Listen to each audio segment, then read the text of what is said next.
அனைவருக்கும் சலாம். வணக்கம். 2027ஆம் ஆண்டு மாணவர்களுக்கு தொடர்ச்சியான முறையில முழு ஃபர்ஸ்ட் டைம் சிலபஸ் முதலாம் தவணை பாடத்திட்டம் தொடர்ச்சியான முறையில நடைபெறுகிறது. இறுதியாக நாங்க பார்த்த விடயம் சில்லறை காசு கொடுப்பனவு நாளேடு, அது தொடர்பான முழுமையான தியரியும், அடுத்து பகுதி 1 பகுதி 2க்கான பயிற்சிகளும் பார்த்தோம். இன்றைக்கு நாங்க பார்க்கக்கூடிய விடயம் மிக முக்கியமான ஒரு தேர்ச்சி.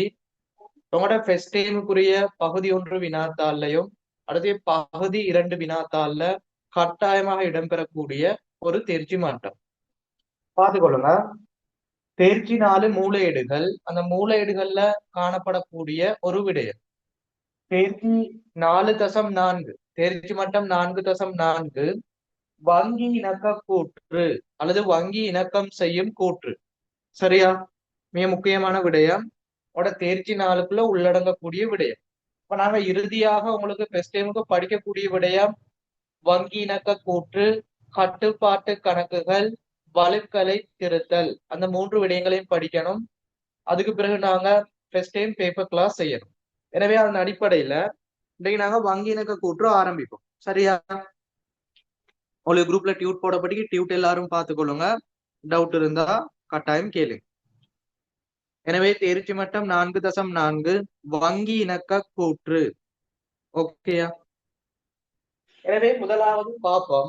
இந்த வங்கி இணக்க கூற்றுனா முதலாவது என்ன, அதை பார்த்து கொள்ளும். முதலாவது ஒரு நிறுவனம் காணப்படுது. தெளிவான முறையில பாருங்க. ஒரு நிறுவனம் காணப்படுது.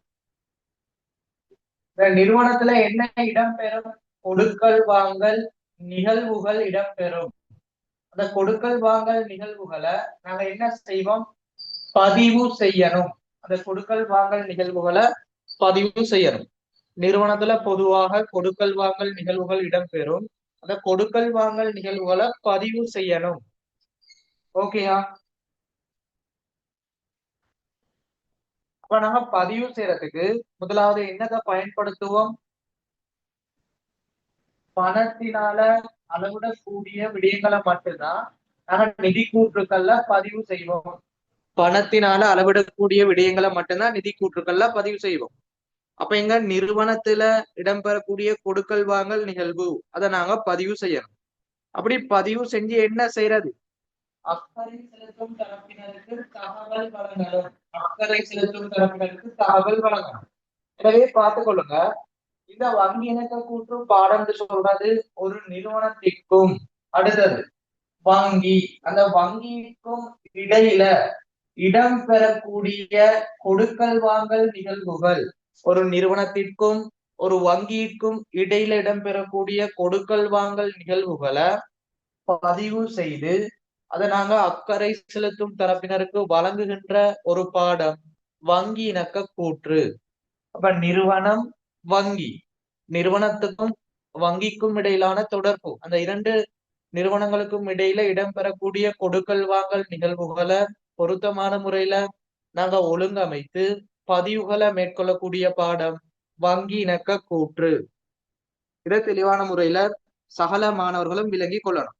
நிறுவனம் வங்கி 2 நிறுவனங்களுக்கும் இடையில இடம்பெறக்கூடிய அந்த கொடுக்கல் வாங்கல் நிகழ்வுகள், அது தொடர்பான பதிவுகளை மேற்கொள்ளக்கூடிய பாடம் இந்த வங்கி இணக்க கூற்று. இப்ப நான் இதுல பார்க்கக்கூடிய முக்கியமான விடயம் நிறுவனம் வங்கி. நிறுவனத்துல நாங்க தயாரிக்கிற விடயம் காசு கட்டுப்பாட்டு கணக்கு. வங்கியில நாங்க தயாரிக்கிற விடயம் வங்கி கூற்று. நிறுவனத்துல நாங்க தயாரிக்கிறது காசு கட்டுப்பாட்டு கணக்கு, வங்கியில நாங்க தயாரிக்கிறது வங்கி கூற்று. சரியா? முதலாவது நாங்க பாடத்துக்குள்ள போவையில முதலாவது வங்கி இணக்க கூற்றுண்டா என்ன ஐடியான்னு சொல்றேன், இதுல என்னென்ன விடயங்கள் படிப்போம்னு சொல்றேன். அதுக்கு பிறகு நாங்க நோட்ஸுக்கு போவோம். இப்ப நிறுவனத்துல நாங்க தயாரிக்கிறது காசு கட்டுப்பாட்டு கணக்கு. காசு பெறுவனவுகளையும் காசு கொடுப்பனவுகளையும் தயாரிப்போம். காசு பெறுவனவுகளை வரவுல பதிவு செய்வோம். காசு கொடுப்பனவுகளை செலவுல பதிவு செய்வோம். அடுத்தது பாருங்க, இதே கொடுக்கல் வாங்கல் நிகழ்வுகளை வங்கியில பதிவு செய்வோம். அதாவது வங்கி கூற்றுல. வங்கி கூற்றுல நாங்க எப்படி பதிவு செய்வோம்னா காசு கணக்குல பதிவு செய்யறதுக்கு முரணாக எதிராக வங்கியில பதிவு செய்வோம். அதாவது காசு பெருவனவுகளை வங்கி கூட்டுல செலவுல பதிவு செய்வோம். காசு கொடுப்பனவுகளை வரவுல பதிவு செய்வோம். இப்படி நாங்க எதிராக பதிவு செய்வோம். இது கிளியரா? முதலாவது காசு கட்டுப்பாட்டு கணக்கு தயாரிப்போம். நிறுவனத்தில் இடம்பெறக்கூடிய காசு பெருவனவு கொடுப்பனவு விடயங்களை பதிவு செய்யும். அதே விடயங்களை வங்கி தயாரிப்பாங்க. வங்கி கூட்டுல காசாக கிடைக்கக்கூடிய விடயங்களை செலவுலையும் காசாக கொடுத்ததை வரவுலையும் பதிவு செய்வாங்க. இது முதலாவது இடம்பெறக்கூடியது. அப்ப இந்த காசு மீதியும் வங்கி மீதியும் சமனாக காணப்படும். ஏன்னா காசுலயும் ஒரே கொடுக்கல் வாங்கல் தான் பதிவு செய்யப்படுது, வங்கி கூற்றுலையும் ஒரே கொடுக்கல் வாங்கல் தான் பதிவு செய்யப்படுது. எனவே சமனாக காணப்படும். ஆனா எல்லா சந்தர்ப்பங்களையும் சமனாக காணப்படாது. ஏன்னா வழுக்கல் இடம் பெறலாம், தவறுகள் இடம் பெறலாம். எனவே இந்த காசு கட்டுப்பாட்டு கணக்கும் இந்த வங்கி கூற்று மீதியும் சில சந்தர்ப்பங்கள்ல வேறுபடலாம். வேறுபடல் காசு கட்டுப்பாட்டு கணக்கும் வங்கி கூற்று மீதியும் சில சந்தர்ப்பங்கள்ல வேறுபடலாம். அப்படி வேறுபடக்கூடிய சந்தர்ப்பத்துல நாங்க காசு கட்டுப்பாட்டு கணக்கு மீதியும் அடுத்தது வங்கி கூற்று மீதியும் வேறுபடுவதற்கான காரணங்களை இனம் காணணும். காசு கட்டுப்பாட்டு மீதியும் வங்கி கூற்று மீதியும் வேறுபடுவதற்கான காரணங்களை இனம் காணணும். அப்படி காரணங்களை இனம் கண்டு முதலாவது படிமுறை நாங்க திருத்திய காசு கட்டுப்பாட்டினை தயாரித்தல் வேண்டும். திருத்திய காசு கட்டுப்பாட்டு கணக்கினை தயாரித்தல் வேண்டும். இரண்டாவது நாங்க வங்கி இணக்க கூற்றினை தயாரித்தல் வேண்டும். வங்கி இணக்க கூற்றினை தயாரித்தல் வேண்டும். இப்படி நாங்க படிமுறையில வாரதுதான் வங்கி இணக்க கூற்று. உங்களுக்கு ஷோர்ட்டா சொல்லித்தாரு. முதலாவது நிறுவனம், வங்கி இரண்டு இடத்திலையும் ஒரே கொடுக்கல் வாங்கல்கள் பதிவு செய்யப்படும். நிறுவனத்தினால தயாரிக்கக்கூடியது காசு கட்டுப்பாட்டு கணக்கு, வங்கியினால தயாரிக்கக்கூடியது வங்கி கூற்று. இப்ப நிறுவனத்துல நாங்க காசாக பெறக்கூடிய காசு பெறுவனவுகளை வரவுல பதிவு செய்வோம், காசு கொடுப்பனவுகளை செலவுல பதிவு செய்வோம். வங்கியானது எதிராக பதிவு செய்யும். அதாவது காசு பெறுவனவுகளை செலவுலையும் காசு கொடுப்பனவுகளை வரவுலையும் பதிவு செய்யப்படும். வங்கி கூற்றும் காசு கட்டுப்பாட்டு கணக்கும் பொதுவாக சமனாக காணப்படும். ஆனா இரண்டிலையும் ஒரே விதமான கொடுக்கல் வாங்கல் பதிவு செய்யப்படுது. ஆனா சில சந்தர்ப்பங்கள்ல எப்பொழுதும் சமனாக காணப்படாது. ஏன்னாங்க வழுக்கல், மோசடிகள், தவறுகள் இடம்பெறலாம். எனவே காசு மீதியும் வங்கி கூற்று மீதியும் வேறுபடும். அப்படி வேறுபடக்கூடிய சந்தர்ப்பத்துல நாங்க காசு மீதியும் வங்கி கூற்று மீதியும் காசு கட்டுப்பாட்டு கணக்கு மீதியும் வங்கி கூற்று மீதியும் வேறுபடுவதற்கான காரணங்களை இனம் காணணும். என்னத்துக்காக காசு கட்டுப்பாட்டு கணக்கும் வங்கி கூற்று மீதியும் வேறுபடுது, அந்த காரணங்களை கண்டுபிடித்து முதலாவது செய்ய வேண்டியது திருத்திய காசு கட்டுப்பாட்டு கணக்கு. நிறுவனத்தினால திருத்திய காசு கட்டுப்பாட்டு கணக்கு தயாரிப்பாங்க. அப்ப காசு கட்டுப்பாட்டு கணக்குல இடம்பெறக்கூடிய வழுக்கல் இல்லாம போகும். அடுத்தது இந்த திருத்திய காசு கட்டுப்பாட்டு கணக்கின் ஊடாக வங்கி இணக்க கூற்றை தயாரிப்பாங்க. இப்போ வங்கி கூற்றுல இடம்பெறக்கூடிய வழுக்கலும் இல்லாம போகும். இந்த படிமுறை இப்படி நாங்க நிதி கூற்றுக்களை இப்படி நாங்க கணக்குகளை பதிவு செய்யற பாடம் தான் வங்கி இணக்க கூற்று. இத முதலாவது சகல மாணவர்களும் தெளிவான முறையில விளங்கி கொள்ளுங்க. அப்ப நீங்க சாதாரணமா நோமலா கணக்கு தொகுப்புகள் படிக்கிற முறையில எங்கட ஜூம் கிளாஸ் இடம்பெறாது. ஒரு வித்தியாசமான முறையில வேறுபட்ட அணுகுமுறையில தான் இடம்பெறும். இப்ப முதலாவது வங்கிணக்க கூட்டுல என்னத்தை படிக்க போறோம், அது எப்படி ப்ரோசஸ் ஆகுது, அதை தெளிவான முறையில சாலும் இறங்கி கொள்ளணும். ஓகேயா? இதைத்தான் நாங்க படிமுறையில படிக்க போறோம். இதை நோட் பண்ணி கொள்ளணும். அப்ப முதலாவது நிறுவனம், அந்த நிறுவனத்துல என்னென்ன விடயங்கள் இடம்பெறும், அடுத்து அதே விடயங்கள் வங்கியில பதிவு செய்யப்படும். அந்த ரெண்டு விடயங்களும் வேறுபடுவதன் காரணமா காரணங்களை கண்டுபிடித்து திருத்திய காசு மீதியையும் வங்கி இணக்க கூற்றையும் தயாரித்து காசு கட்டுப்பாட்டு கணக்கில் இடம்பெற்றக்கூடிய வழுக்களை திருத்துறதும் வங்கி கூற்றுல இடம்பெறக்கூடிய வழுக்களை திருத்துறதும் இந்த வங்கி இணக்க கூற்று பாடம். ஓகே, அடுத்ததா நாங்க டியூட்க்கு போவோம். அதுல தரப்பட்ட நோட்ஸ் விடயங்கள் முழுமையா தியரிய படிச்சுட்டு அதுக்கு பிறகு வங்கி இணக்க கூற்றுல பகுதி 1 பகுதி 2க்கான பயிற்சி விடயங்களுக்கு போவோம். மிக இலகுவான பாடம், சொல்லி தர மாதிரி தெளிவான முறையில படிச்சுக்கொள்ளும். சரியா? கணக்கீட்டு வகுப்புகள்னு சொல்றது தனியா கணக்கு மட்டும் இல்ல. முதலாவது நோட்ஸ் விடயங்கள், தியரி விடயங்கள் தெளிவான முறையில படிச்சாதான் உங்களுக்கு கணக்கு பதிவுகள் இலகுவாக படித்துக் கொள்ள முடியும். எனவே தியரி விடயங்கள், கான்செப்ட் ரீதியான விடயங்களை தெளிவான முறையில படிச்சுட்டு கொள்ளும். ஓகே, அப்ப இந்த வங்கி இணக்க கூற்று தொடர்பான ஐடியா சகல மாணவர்களுக்கும் கிளியர்னா செக்ல போட்டுக்கோங்க. அடுத்து நாங்க டியூப்க்கு போவோம்.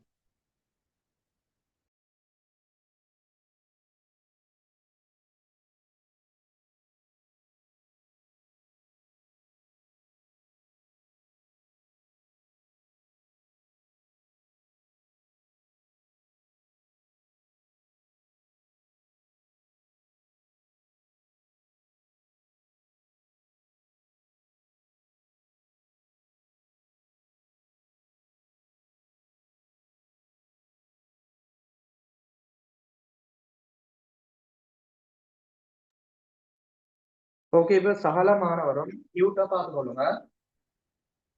தேர்ச்சி 4 மூலையீடுகள் அல்லது தேர்ச்சி மட்டம் 4.2 வங்கி இணக்க கூற்று. இப்ப நம்ம முதலாவது விடயத்துக்கு போவோம். முதலாவது பாருங்க, டியூப்ல போடப்பட்ட விடயம். எனவே பாத்துக்கோங்க, நடைமுறை கணக்குன்னு முதலாவது தரப்படி.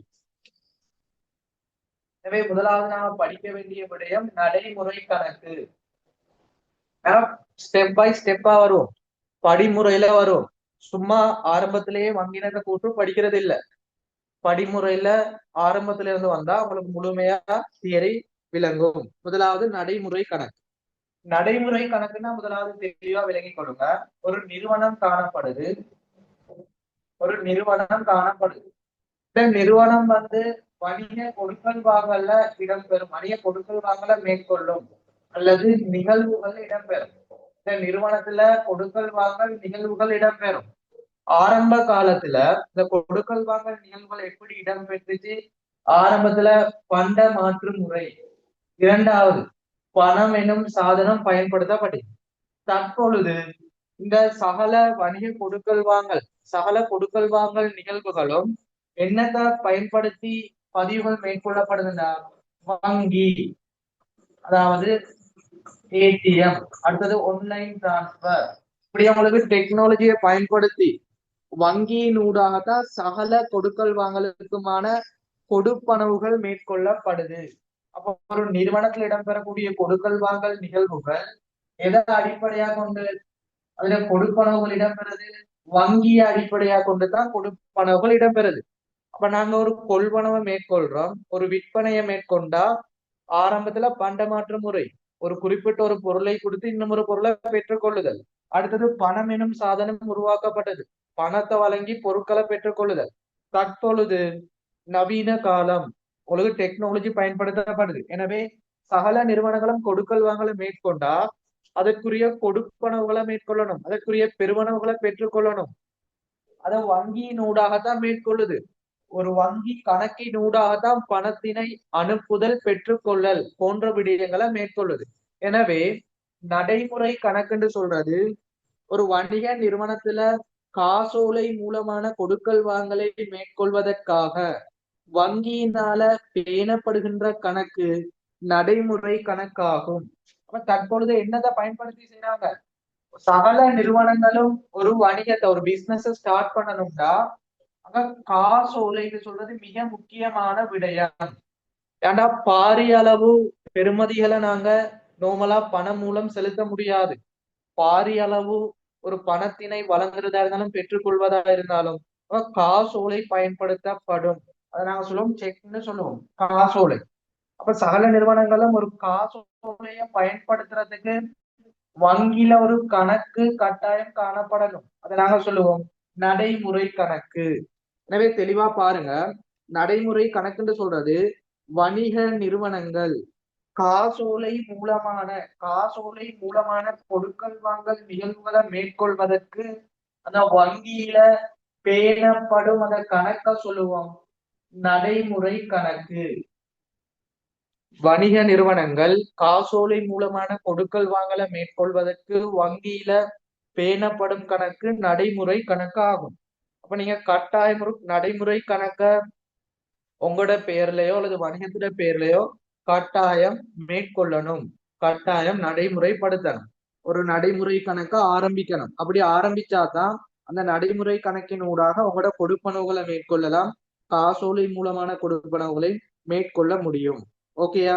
இப்ப முதலாவது வங்கிணக்க கூற்று படிக்கிறதுக்கு முன்னுக்கு ஆரம்பத்துல தெரிய வேண்டிய விடயம் நடைமுறை கணக்கு. நடைமுறை கணக்குன்னா என்ன? வணிக நிறுவனங்கள் காசோலை மூலமான கொடுக்கல் வாங்கல்களை மேற்கொள்ள, வணிக நிறுவனங்கள் காசோலை மூலமான கொடுக்கல் வாங்கல்களை மேற்கொள்ள, காசோலை மூலமான கொடுக்கல் வாங்கல்களை மேற்கொள்ள பராமரிக்கும் ஒரு கணக்கு அல்லது பேணப்படும் ஒரு கணக்கு நடைமுறை கணக்கு ஆகும். வணிக நிறுவனங்கள் காசோலை மூலமான கொடுக்கல் வாங்கல்களை மேற்கொள்ள அந்த வங்கியில பேணக்கூடிய கணக்கு நடைமுறை கணக்கு ஆகும். ஓகே, அப்ப டியூட்டா பார்த்துக்கொள்ளுங்க. நடைமுறை கணக்குன்னா என்னன்னு சொல்லப்படுது? வணிக நிறுவனங்கள் காசோலை மூலமான கொடுக்கல் வாங்கல்களை மேற்கொள்வதற்காக வங்கியினால பேணப்படுகின்ற அல்லது பராமரிக்கப்படுகின்ற கணக்கு நடைமுறை கணக்கு ஆகும். இப்ப நார்மலா நீங்க படிக்கக்கூடிய மாணவர்கள் இப்ப நீங்க வச்சுக்கிற கணக்குன்னு சொல்றது ஒரு சேமிப்பு கணக்கு. பணத்தினை நாங்க சேமிக்கக்கூடிய ஒரு கணக்கு. அதாவது உடனடியா பணத்தை பெற்றுக்கொள்றது, பணத்தை சேமிக்கிறது, கொடுப்பனவு செய்யலாம் போன்ற வசதிகளை மேற்கொள்ளக்கூடியது சேமிப்பு கணக்கு. இந்த சேமிப்பு கணக்கை வச்சு உங்களுக்கு வணிகங்களை நடத்த முடியாது. இப்ப நீங்க ஒரு வணிகத்தை நடத்தணும், வங்கியின் மூலம் கொடுக்கல் வாங்கலை மேற்கொள்ளணுமா இருந்தா கட்டாயம் முதலாவது நடைமுறை கணக்கு, ஒரு கரண்ட் அக்கவுண்ட் தேவைப்படும். எனவே அப்ப ஆரம்பத்துல நடைமுறை கணக்கை படிச்சு கொள்ளணும். வணிக நிறுவனங்கள் காசோலை மூலமான கொடுக்கல் வாங்கலை மேற்கொள்வதற்கு ஒரு வங்கியில பராமரிக்கிற ஒரு ஆரம்பிக்கிற ஒரு உருவாக்கப்படுகின்ற கணக்கு நடைமுறை கணக்கு ஆகும். சரியா? இப்ப நடைமுறை கணக்கு முதலாவது படிச்சிட்டோம். வணிக நிறுவனங்கள் காசோலை மூலமான கொடுக்கல் வாங்கலை மேற்கொள்வதற்காக வங்கியினால பேணப்படுகின்ற அல்லது பராமரிக்கப்படுகின்ற கணக்கு நடைமுறை கணக்கு ஆகும். ஓகே, நோட் பண்ணிக்கொள்ளுங்க. கிளியர்னா செட்ல போடும். அடுத்த விடயத்துக்கு போகும்.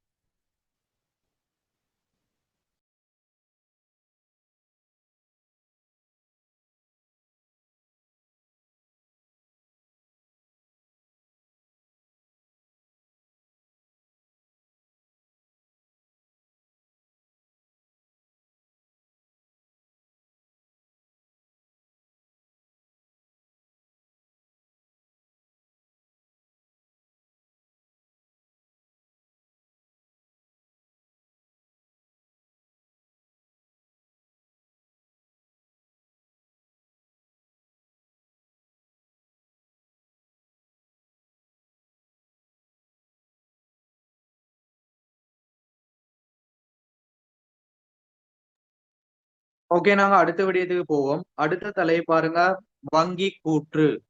அடுத்த தலைப்பு போவோம், வங்கி கூற்று.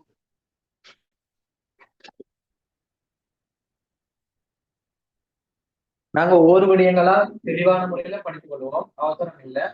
தெளிவான முறையில தேதி 4 விடயங்களையும் படிச்சுட்டு பயிற்சிகளுக்கு போவோம், பாஸ் பேப்பர் உட்பட. இப்ப வங்கி கூற்றுக்கு நாங்க போக போறோம். இப்ப வங்கி கூற்றுண்டா என்ன பாத்துக்கோங்க. நிறுவனம், அடுத்தது வங்கி.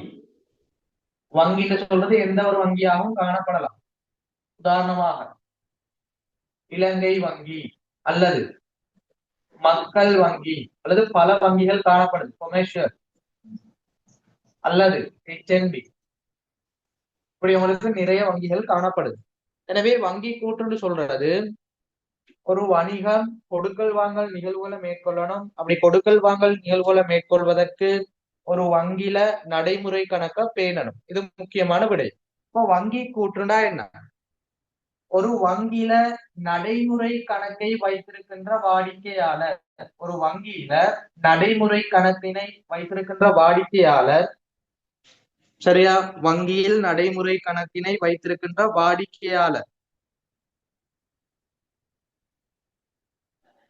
அந்த வங்கியோட மேற்கொள்கின்ற சகல கொடுக்கல் வாங்கல் நிகழ்வுகளையும் வங்கியில நடைமுறை கணக்கினை வைத்திருக்கின்ற வாடிக்கையாளர் அந்த நிறுவனத்துல காணப்படும் இந்த வாடிக்கையாளர் இருக்கிறாரு, அதாவது வங்கியில நடைமுறை கணக்கினை வைத்திருக்கின்ற வாடிக்கையாளர்னா அது வங்கிக்கு நாங்க கஸ்டமர், நாங்க தான் நிறுவனம். இப்போ வங்கியில நடைமுறை கணக்கினை வைத்திருக்கின்ற வாடிக்கையாளர் இந்த வங்கியோட மேற்கொள்கின்ற சகல கொடுக்கல் வாங்கல் நிகழ்வுகளையும் சகல கொடுக்கல் வாங்கல்களையும் பதிவு செய்து அந்த குறித்த மாத இறுதியில அல்லது அந்த குறித்த வார இறுதியில வங்கியினால அனுப்பப்படும் ஒரு மூல ஆவணம் அல்லது ஒரு பத்திரம் என்று சொல்லுவோம், வங்கி கூற்று.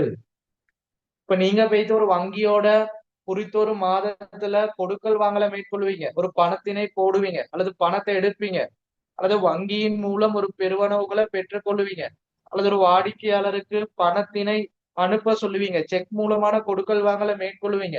அப்படி நடைமுறை கணக்கினை வைத்திருக்கின்ற ஒரு வாடிக்கையாளர் அந்த வங்கியோட மேற்கொண்ட சகல கொடுக்கல் வாங்கல்களையும் உள்ளடக்கி அந்த கொடுக்கல் வாங்கலை பதிவு செய்து அந்த வங்கியின் மூலம் அனுப்பப்படுகின்ற, அது மாதாந்தம் அனுப்பப்படலாம் அல்லது வாராந்தம் அனுப்பப்படலாம், இந்த அனுப்பப்படுகின்ற அந்த ஆவணம் அல்லது பத்திரத்தை சொல்லுவோம் வங்கி கூற்று, பேங்க் ஸ்டேட்மெண்ட் சொல்லுவோம். இது உங்களுக்கு தெரியும். அப்ப தற்பொழுது சகல மாணவர்களும் நீங்க ஒரு வங்கிக்கு போயிட்டு பணத்தினை டெபாசிட் பண்றீங்களா அல்லது பணத்தை பெற்றுக்கொள்றீங்களா அல்லது ஆன்லைன் மூலமா சகல விடயங்களை மேற்கொள்றீங்களா? தற்பொழுது ஆன்லைன் டிரான்ஸ்பர் தான் கூடுதலா இடம்பெறுது, ஆன்லைன் எப் மூலம். அப்போ ஆன்லைன் ஊடாக நீங்க பணத்தினை பெற்றுக்கொள்றீங்க, பணத்தினை அனுப்புறீங்க.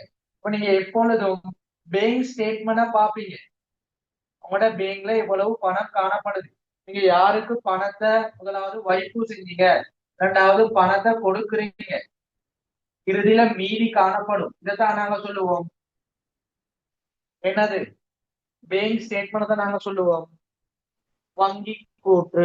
இதை தெளிவான முறையில விளங்கி கொள்ளும். சரியா? இப்ப நீங்க பணம் ஒன்று அனுப்பலாம் அல்லது பணத்தினை பெற்றுக்கொள்ளலாம், அல்லது அந்த வங்கியின் ஊடாக நீங்க ஒரு நபருக்கு பணம் செலுத்துறதா இருந்தா அந்த பணத்தை அனுப்ப சொல்லலாம், உங்களுக்கு ஒரு வருமானம் கிடைக்கக்கூடியதா இருந்தா வங்கியின் மூலம் பணத்தை வசூலிக்க சொல்லலாம். அப்படி கொடுக்கல் வாங்கல வங்கியோட மேற்கொள்ளும் போது அந்த வங்கியானது ஆரம்பத்தில் உள்ள மீதி, அடுத்தை பெற்று கொண்டது, அடுத்தது கொடுத்தது எல்லாத்தையும் முழுமையா பதிவு செய்து அந்த இறுதியில ஒரு பேங்க் ஸ்டேட்மெண்ட் அனுப்பும், அந்த ஒரு பத்திரம் ஒரு மூல ஆவணம் அனுப்பும், அதை நாங்க சொல்லுவோம் வங்கி கூற்று. இப்ப நீங்க போன்ல செக் பண்ணி கொள்வீங்க, பேங்க் ஸ்டேட்மெண்ட் போடுவாங்க, ஆரம்பத்துல ஆரம்பத்துல திகதி காணப்படும், விவரம் வரவு செலவும் மீதி காணப்படும். அப்ப அதைத்தான் நாங்க சொல்லுவோம் வங்கி கூற்று. பின்னுக்கு நாங்க மாதிரி வடிவங்கள்லாம் படிப்போம். சரியா? இப்போ வங்கி கூற்றுண்டா என்ன, ஒரு வங்கியில நடைமுறை கணக்கினை பேணுகின்ற வாடிக்கையாளர் வங்கியுடன் மேற்கொள்கின்ற சகல கொடுக்கல் வாங்கலை உள்ளடக்கி மாத இறுதியில் அல்லது வாராந்தம் வாடிக்கையாளருக்கு அனுப்பி வைக்கும் பத்திரம் அல்லது மூலாவணம் வங்கி கூற்று ஆகும். சிம்பிளான விடயம். ஓகேயா? அப்ப ஆரம்பத்துல பேங்க் ஸ்டேட்மெண்ட், அதுல வைப்பு வைக்கும் போது கூட்டப்படும், கொடுப்பனவு செய்யும் போது கழிக்கப்படும், இறுதியில் ஒரு மீதி காணப்படும். இதை சொல்லுவோம் வங்கி கூற்று. அப்ப தற்பொழுது சகல மாணவர்களும் விலகி கொள்ளணும், இந்த வங்கி கூற்றுன்னு சொல்றது ஒரு பழைய விடயம். இப்ப உங்களுக்கு வங்கி கூட்டலாம் உங்களோட நிறுவனத்துக்கோ அல்லது உங்களோட வீட்டுக்கோ அனுப்பப்படுறது இல்ல. உங்களோட ஆன்லைன் ஊடாக உங்களோட போன் நம்பருக்கு மெசேஜ் வரும், அல்லது உங்களோட இமெயிலுக்கு ஸ்டேட்மெண்ட் பிடிஎஃப் அனுப்புவாங்க, அது நீங்க ஆன்லைன் எப்பின் ஊடாக பேங்க் ஸ்டேட்மெண்ட்டை பார்த்து கொள்ளலாம். இப்போ வங்கி கூட்டுனா தெளிவான முறையில விலகி கொள்ளணும், ஒரு வங்கியில நடைமுறை கணக்கினை வைத்திருக்கின்ற ஒரு வாடிக்கையாளர் வங்கியோட மேற்கொண்ட அந்த கொடுக்கல் வாங்கலை உள்ளடக்கி ஒவ்வொரு மாதம் அல்லது ஒவ்வொரு வாரமும் அனுப்பப்படுகின்ற அந்த பத்திரம் அல்லது மூல ஆவணம் வங்கி கூற்று. இது கிளியரா தெரிஞ்சா போதும். எனவே டியூட்ட பாருங்க, வங்கி கூற்று என்னன்னு போடப்பட்டிருக்கு, வங்கியில் அல்லது வணிக வங்கியில், கொமர்ஷியல் அக்கௌண்ட் சொல்லுவோம், கொமர்ஷியல் பேங்க் சொல்லுவோம், வணிக வங்கியில் நடைமுறை கணக்கினை பேணுகின்ற வாடிக்கையாளர் வங்கியுடன் மேற்கொள்கின்ற சகல கொடுக்கல் வாங்கலை உள்ளடக்கி மாத இறுதியில் அல்லது வாராந்தம் வாடிக்கையாளருக்கு அனுப்பி வைக்கும் பத்திரம் அல்லது மூலாவணம் வங்கி கூற்று ஆகும். ஓகே. அப்ப தற்பொழுது உங்களுக்கு பேங்க் ஸ்டேட்மெண்ட் சொல்றது இமெயிலுக்கு வரும், அல்லது நீங்க ஆன்லைன் எப்பினூடாக செக் பண்ணி கொள்வீங்க. இதான் நடைமுறையில உள்ள விடை. சரியா? வங்கி கூற்று கிளியர்னா செட்ல போடுங்க. அடுத்த முக்கியமான விடயங்களுக்கு போகும். இந்த வங்கி கூற்றுல என்னென்ன விடயங்கள் பதிவு செய்யப்படும், வங்கி கூற்றோட மாதிரி வடிவம், சகல விடயங்களையும் பார்த்து கொள்ளும்.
ஓகே, நாங்க அடுத்த விடயங்களுக்கு போவோம்.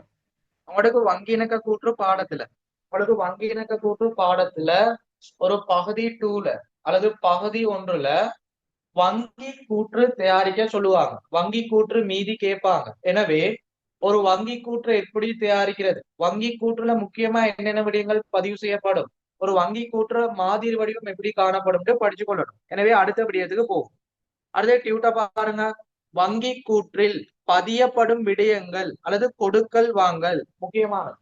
ஒரு வங்கி கூற்றுல என்னென்ன விடயங்கள் பதிவு செய்யப்படும், இந்த வங்கி கூற்றுல பதிவு செய்யக்கூடிய கொடுக்கல் வாங்கல பார்த்து கொள்ளுவோம். சரியா? முதலாவது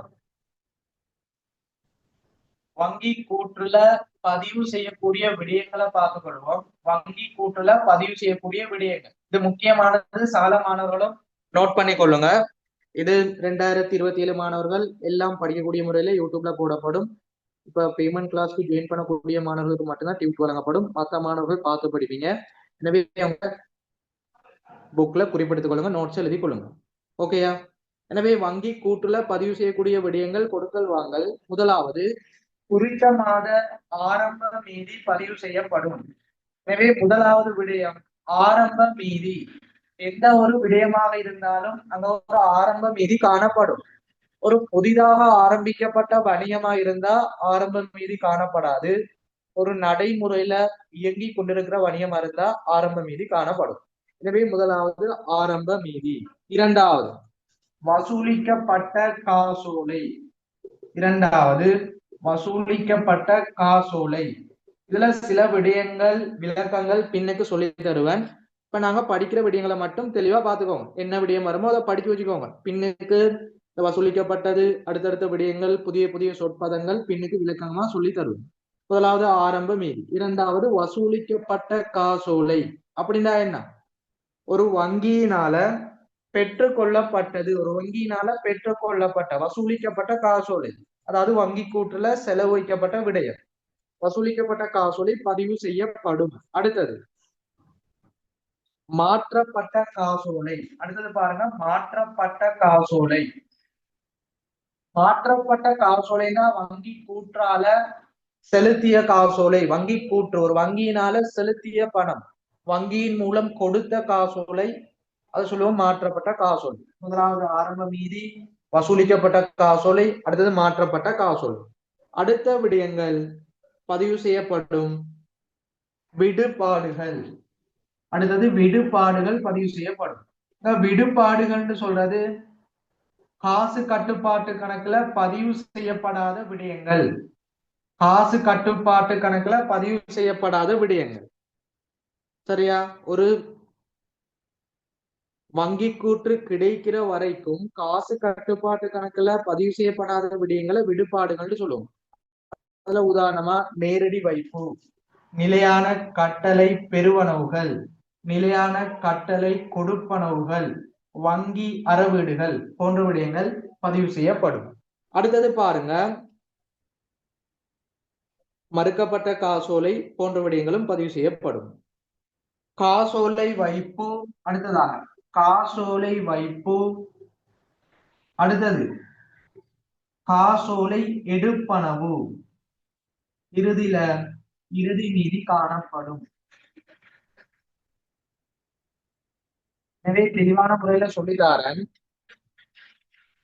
ஒரு வங்கி கூற்றுல என்னென்ன விடயங்கள் பதிவு செய்யப்படும்னா, ஆரம்பத்துல குறித்த மாத ஆரம்ப மீதி, ஆரம்பத்துல என்ன மீதியோ அது பதிவு செய்யப்படும். ஒரு புதிய நிறுவனம் தான் ஆரம்ப மீதி காணப்படாது. ஒரு இயங்கி கொண்டிருக்கிற நிறுவனமா இருந்தா மட்டும்தான் ஆரம்ப மீதி காணப்படும். அடுத்தது பாருங்க, வசூலிக்கப்பட்ட காசோலைன்னா ஒரு வங்கி பெற்றுக்கொண்ட பெறுவனவுகள், அதை நாங்க சொல்லுவோம் வசூலிக்கப்பட்டது. மாற்றப்பட்ட காசோலைன்னா வங்கியின் மூலம் கொடுத்த விடயங்கள் பதிவு செய்யப்படும். அடுத்தது விடுபாடுகள் சொல்றது தெளிவா விளங்கி கொள்ளணும். இப்ப வங்கி கூற்று ஆரம்ப காலத்துல உங்களுக்கு குறித்த மாத இறுதியில அல்லது குறித்த வார இறுதியில தான் கிடைக்கும். அப்ப வங்கி கூற்று கிடைத்த பிறகுதான் நிறுவனத்தினால சில விடயங்கள் பதிவு செய்யப்படும். ஏன்னா ஆரம்பத்துல தெரியாது. வங்கி கூற்று கிடைத்த பிறகுதான் நாங்க நிறுவனத்துல காசு கணக்குல சில விடயங்கள் பதிவு செய்வோம். இப்போ வங்கி கூற்றுல பதிவு செய்யப்பட்ட ஒரு விடயம், வங்கி கூற்றுல பதிவு செய்யப்பட்ட விடயம் காசு கட்டுப்பாட்டு கணக்குல பதிவு செய்யப்படாத விடயத்தை நாங்க சொல்லுவோம் விடுபாடு அல்லது விடுபாடுன்னு சொல்லுவோம். ஆரம்ப காலத்துல ஒரு கொடுக்கல் வாங்கல் இடம்பெறும். மாத இறுதியில வார இறுதியில தான் ஒரு பேங்க் ஸ்டேட்மெண்ட் வரும், எழுத்து மூலமான ஒரு ஆவணம் வரும். அதுல தான் நாங்க செக் பண்ணுவோம் இந்தந்த விடயங்கள் பதிவு செய்யப்படும், எனவே காசுல பதிவு செய்யணும். சரியா? அது வங்கியில மட்டும்தான் பதிவு செய்யப்பட்டிருக்கும். ஏன்னா ஆரம்பத்துல ஒண்ணுமே தெரியாது. ஆனா தற்பொழுது நடைமுறையில உங்களுக்கு பணம் போட்டாலும் பணம் அனுப்பினாலும் உடனடியா மெசேஜ் வரும், நீங்க உங்களோட காசுக்கான கேஸ் அக்கௌண்ட்ல பதிவு செய்யலாம். நாங்க படிக்கிறது பழைய விடயத்தை வச்சு, புதிய நடைமுறையில உள்ள விடயம் உங்களோட கணக்குல இல்ல. அதை கூட நடைமுறை விடயத்துல மட்டும்தான் இயக்க ஒழிய உங்களோட பாடத்திட்டத்துல நடைமுறை விடயம் இல்ல. இது பழைய விடயம். எனவே அந்த அடிப்படையில தான் படிக்கிறோம். இது தெளிவான முறையில சால மாணவர்களும் விலகி கொள்ளும். அப்ப ஒரு வங்கி கூட்டுல ஆரம்ப மீதி வரும், வசூலிக்கப்பட்ட காசோலை வரும், மாற்றப்பட்ட காசோலை வரும். அடுத்து விடுபாடுகள்டா வங்கி கூட்டுல பதிவு செய்யப்பட்டது காசு கணக்குல பதிவு செய்யப்படாதது. எனவே வங்கி கூட்டு கிடைத்த பிறகுதான் நாங்க காசு கணக்குல சீராக்கம் செய்வோம். எனவே வங்கி கூட்டுல மட்டும்தான் காணப்படும். எனவே வங்கி கூட்டுல என்ன வரும்? விடுபாடுகள். அதுல நேரடி வைப்பு, நிலையான கட்டளை பெறுவனவுகள், வங்கி அறவீடுகள், நிலையான கட்டளை கொடுப்பனவுகள், மறுக்கப்பட்ட காசோலைகள் பதிவு செய்யப்படும். அடுத்து காசோலை வைப்பு, காசோலை எடுப்பனவு, இறுதி மீதி. இதெல்லாம் நாங்க வங்கி கூட்டுல பதிவு செய்வோம்.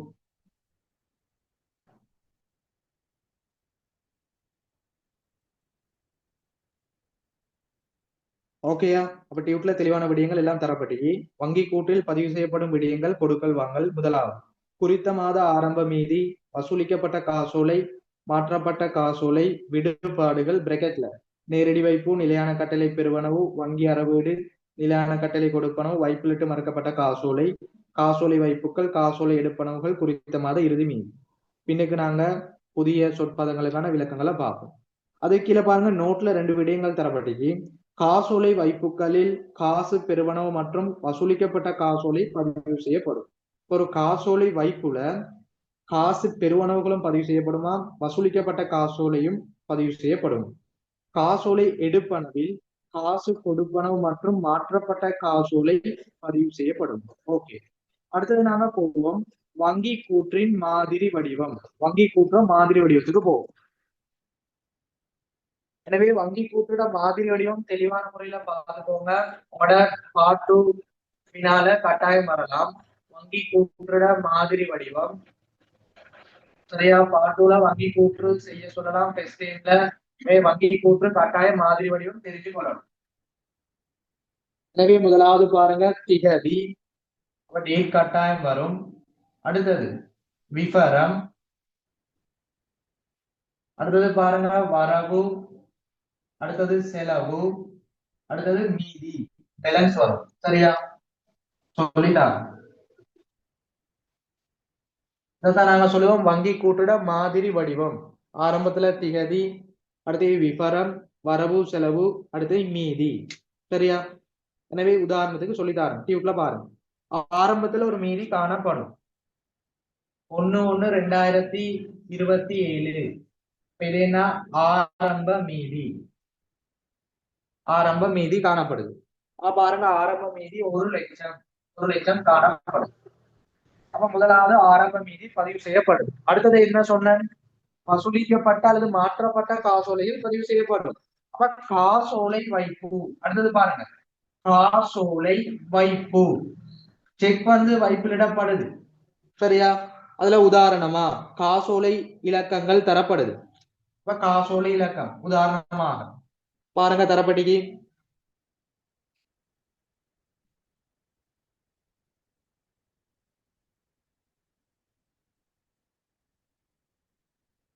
3 காசோலை இலக்கம் தரப்பட்டது. இப்ப காசோலை வைப்பு செய்யப்பட்டா, ஒரு காசோலை பேங்க்ல வைப்பு செய்யப்பட்டா, ஆரம்பத்திலே சொல்லுகிறேன், காசு கணக்குல வரவு வைக்கப்படுதுன்னா வங்கி கூற்றுல செலவு வைக்கப்படும். காசு கணக்குல செலவு வைக்கப்பட்டா வங்கி கூற்றுல வரவு வைக்கப்படும். அப்ப ஒரு காசோலை வைப்பு செய்யப்பட்டா அது செலவுல பதிவு செய்யப்படும். பெறுமதிகளை பாருங்க, 50,000, அடுத்தது 30,000, அடுத்தது பாருங்க 20,000. இங்க பாருங்க எப்படி சேஞ்சஸ் ஆகுதா. ஆரம்பத்துல காசோலை வைப்பு செலவு வைக்கப்படுதுன்னா மீதியோட கூட்டப்படும். எனவே 1,50,000. அடுத்தது 30,000 வருதா, 1,80,000. அடுத்து 20,000 திருப்பி வருது, எனவே 2,00,000. இப்படி மீதிகள் அதிகரிக்கப்படும். அப்ப ஒரு காசோலை வைப்பு செய்யப்பட்டா வங்கி கூட்டுல செலவு வைக்கப்படும். அது வங்கி கூற்று மீதியை அதிகரிக்கும். இப்ப ஆரம்பத்துல காசு மீதி, அடுத்து காசோலை வைப்பு. அடுத்தது பார்க்க போறோம் காசோலை எடுப்பனவு. காசோலை எடுப்பனவு பார்க்கணும்.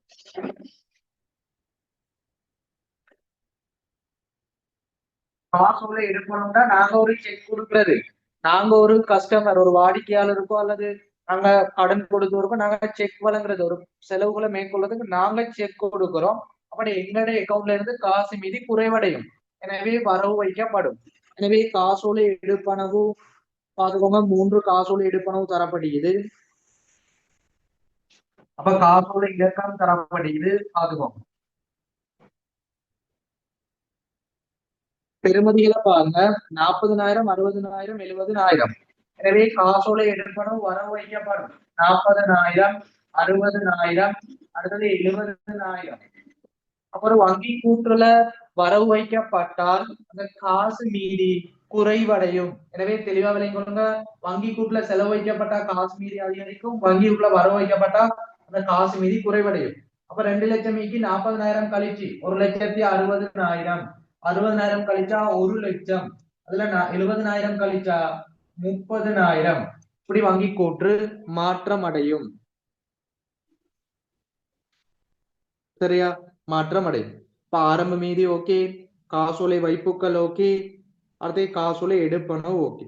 அடுத்த விடயங்கள் விடுபாடுகள் சொல்லி தந்துட்டேன். அப்ப நேரடி வைப்புன்னு சொன்னா ஒரு கடன் பட்டோர் அல்லது ஒரு கஸ்டமர் நேரடியா நம்மளோட பேங்க்கு பணத்தின டெபாசிட் பண்றது. ஆரம்ப காலத்துல நமக்கு தெரியாது. நமக்கு பேங்க் ஸ்டேட்மெண்ட் கிடைத்தா தான் தெரியும் அவர் எவ்வளவு பணம் வைப்பு செஞ்சுக்கிறாரு. அடுத்தது நிலையான கட்டளை கொடுப்பனும், நாங்க பணம் செலுத்துறது. அந்த விடயங்களும் காசு கணக்குல பதிவு செய்ய மாட்டோம். ஆனா பேங்க்ல பதிவு செய்யற விடயங்கள் தெரியாது. பேங்க் ஸ்டேட்மெண்ட் கிடைச்ச பிறகுதான் பதிவு செய்வோம். சரியா? அதனால விடுபாடுகள் வங்கி கூட்டுல மட்டும்தான் பதிவு செய்யப்படும். விடுபாடுகள்னா என்ன? காசுல பதிவு செய்யப்பட்டிருக்காது, ஆனா வங்கி கூட்டுல மட்டும் பதிவு செய்யப்பட்டிருக்கும். சரியா? எனவே அதுக்கு உதாரணமா நேரடி வைப்பு. நேரடி வைப்புண்டா ஒரு வைப்பு செய்யறது, ஒரு பெருவனவு விடயம். எனவே நேரடி வைப்பு செலவுல பதிவு செய்யப்படும். 35,000 செலவு வைக்கப்பட்டா மீதி அதிகரிக்கும். எனவே 65,000 வரும். அடுத்தது பாருங்க, வங்கி வசூலித்த பங்கு லாபம். வங்கி வசூலித்த பங்கு லாபம். எனவே நமக்கு கிடைக்கக்கூடிய ஒரு பங்கு லாப வருமானத்தை வங்கி பெற்றுக்கொள்ளுது. குறிப்பிட்ட அந்த வங்கி அக்கௌண்ட்டுக்கு ஒவ்வொரு மாதமும் கிடைக்குது. எனவே வங்கி கூட்டுல செலவு வைக்கப்படும் 25,000. எனவே அதிகரிக்கும். எனவே 90,000 மாற்றமடையும் இறுதி மீதி. அடுத்தது பாருங்க, வங்கி கட்டணம். வங்கி கட்டணம்டா என்ன? ஒரு வங்கியினால மேற்கொள்ளுகின்ற ஒரு கொடுப்பனவு. எனவே வங்கி கட்டணம். வங்கி கட்டணம் சொல்றது வங்கி கூட்டுல வரவு வைக்கப்படும். எனவே பாருங்க 10,000. எனவே 90ல 10 போனா 80,000. அடுத்து காப்புறுதிக்கு தரப்பட்ட நிலையான கட்டளை கொடுப்பனவு. நீங்க இன்சூரன்ஸ் பணம் செலுத்தணும். நீங்க ஒரு மோட்டார் வாகனம் கொள்வனவு செஞ்சுக்கிறீங்க, இன்சூரன்ஸ் பணம் செலுத்தணும். இப்ப நீங்க ஒவ்வொரு மாதமும் நீங்க ஆன்லைன் டிரான்ஸ்பர் ஊடாக பணத்தை செலுத்துறதை விட இப்ப நீங்க வங்கியில சொல்லிக்கிறீங்க குறிப்பிட்ட ஒரு திகதியில இந்த 10,000 சொல்ற பெறுமதி. உதாரணமா காப்புறுதின்னு சொல்றது 15,000. அப்ப 15,000 சொல்ற பெறுமதிய நீங்க குறிப்பிட்ட அந்த அக்கௌண்ட் நம்பருக்கு டிரான்ஸ்பர் பண்ணுங்க, கொடுப்பனவு செய்யுங்க. அதான் சொல்றது நிலையான கட்டளை கொடுப்பனவு. ஒரு நிலையானதா நாங்க கொடுக்கிற விடயம் வங்கியின் ஊடாக கொடுக்கிறோம்.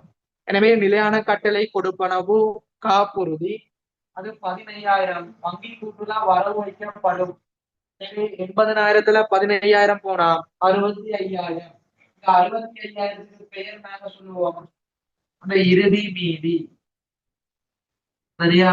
இவ்வளவுதான் வங்கி கூட்டுட மாதிரி வடிவம். அப்ப ஒரே பேஜ்ல ஒரே முறையில உங்களுக்கு படிச்சுட்டா வங்கி கூற்றுல எந்தெந்த விடயங்கள் பதிவு செய்யப்படும், அது எப்படி பதிவு செய்யப்படும். ஓகேயா? இப்ப வங்கி கூட்டுல பதிவு செய்யக்கூடிய விடயங்கள் ஆரம்ப மீதி, வசூலிக்கப்பட்ட காசோலை, மாற்றப்பட்ட காசோலை, விடுபாடுகள், காசோலை வைப்பு, காசோலை எடுப்பனவு, இறுதி மீதி. இப்ப ஆரம்பத்துல ஆரம்ப மீதி மீதில போடுவோம். காசோலை வைப்புண்டா வங்கி கூட்டுல செலவுல கூட்டப்படும். காசோலை எடுப்பனவுண்டா வங்கி கூட்டுல வரவுல கழிக்கப்படும். நேரடி வைப்பு கூட்டப்படக்கூடிய விடயம் வங்கி வசூலித்த பங்கு லாபம் செலவுல கூட்டப்படுது. வங்கி கட்டணம் நிலையான கட்டளை கொடுப்பனவு வரவு வைக்கப்படும், கழிக்கப்படும். இறுதியில வாரது இறுதி மீதி. எனவே டியூட்ல பாருங்க தெளிவான முறையில போடப்பட்டது. வங்கி கூட்டுற மாதிரி வடிவம். ஓகே,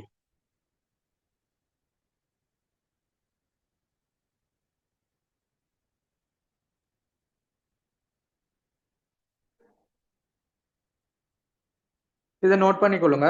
அடுத்த விடயங்களுக்கு போகும்.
ஓகே, எல்லா மாணவர்களுக்கும் கிளியர். அடுத்த விடயத்துக்கு போவோம். காசு கட்டுப்பாட்டு கணக்கிலும் வங்கி கூற்றிலும் எவ்வாறு பதிவுகள் மேற்கொள்ளப்படும்? முக்கியமான ஒரு விடயம். காசு கட்டுப்பாட்டு கணக்கிலும் வங்கி கூற்றிலும் எவ்வாறு பதிவுகள் மேற்கொள்ளப்படும்? இப்ப நீங்க டீச்சர் கைட வச்சு படிச்சுப்பீங்க, அல்லது சில பிரைவேட் கிளாஸ்ல சேமாவோட நோட்ஸ் வச்சு படிச்சுப்பீங்க. உங்களுக்கு தரப்படக்கூடிய நோட்ஸ் வந்து ஒரு சிறந்த தொகுப்பு, சரியா? உங்களுக்கு முழுமையா நோட்ஸ் எல்லாம் தொகுக்கப்பட்டு சிறப்பான முறையில உருவாக்கப்பட்ட விடயம். உங்களோட பார்ட் 1 பார்ட் 2 பேப்பர்ஸ் இலகுவாக செய்யக்கூடிய முறையில இந்த தியரி வந்து நோட்ஸ் வந்து உருவாக்கப்பட்டது. எனவே தாறு விடயங்களை தெளிவான முறையில படிச்சு கொள்ளும். எனவே பாருங்க, அடுத்ததா டியூட்ல போடப்பட்டு ஒரு காசு கட்டுப்பாட்டு கணக்குல நிறுவனத்தினால தயாரிக்கக்கூடிய காசு கட்டுப்பாட்டு கணக்கிலும், அடுத்தது வங்கியின் மூலம் தயாரிக்கக்கூடிய வங்கி கூற்றிலும் எவ்வாறு பதிவுகள் மேற்கொள்ளப்படும்? தெளிவான முறையில சொல்லிட்டாரு. இது அடிப்படை பேசிக்கான ஒரு விடயம். காசு கட்டுப்பாட்டு கணக்குன்னு சொல்றது நிறுவனத்தினால தயாரிக்கக்கூடிய விடயம். வங்கி கூற்றுன்னு சொல்றது வங்கியினால தயாரிக்கக்கூடிய விடயம். இப்ப காசு கட்டுப்பாட்டு கணக்கிலும் வங்கி கூற்றிலும் எவ்வாறு பதிவுகள் மேற்கொள்ளப்படும்? தெளிவான முறையில சொல்லித்தாரு. ஒரு காசு கட்டுப்பாட்டு கணக்குல வரவுல பதிவு செய்யப்படக்கூடிய விடயங்கள் வங்கி கூற்றுல செலவுல பதிவு செய்யப்படும். எப்படி? காசு கட்டுப்பாட்டு கணக்குல வரவுல பதிவு செய்யக்கூடிய விடயங்கள் வங்கி கூற்றுல செலவுல பதிவு செய்யப்படும். அதாவது காசு பெருவனவுகள் இங்க வரவுல பதிவு செய்யக்கூடியது வங்கி கூற்றுல செலவுல பதிவு செய்யப்படும். உதாரணத்துக்கு பாருங்க, காசு கட்டுப்பாட்டு கணக்கு. காசு கட்டுப்பாட்டு கணக்குல நாங்க காசு பெருவனவுகள் வரவு வாய்ப்போம், வங்கி கூற்றுல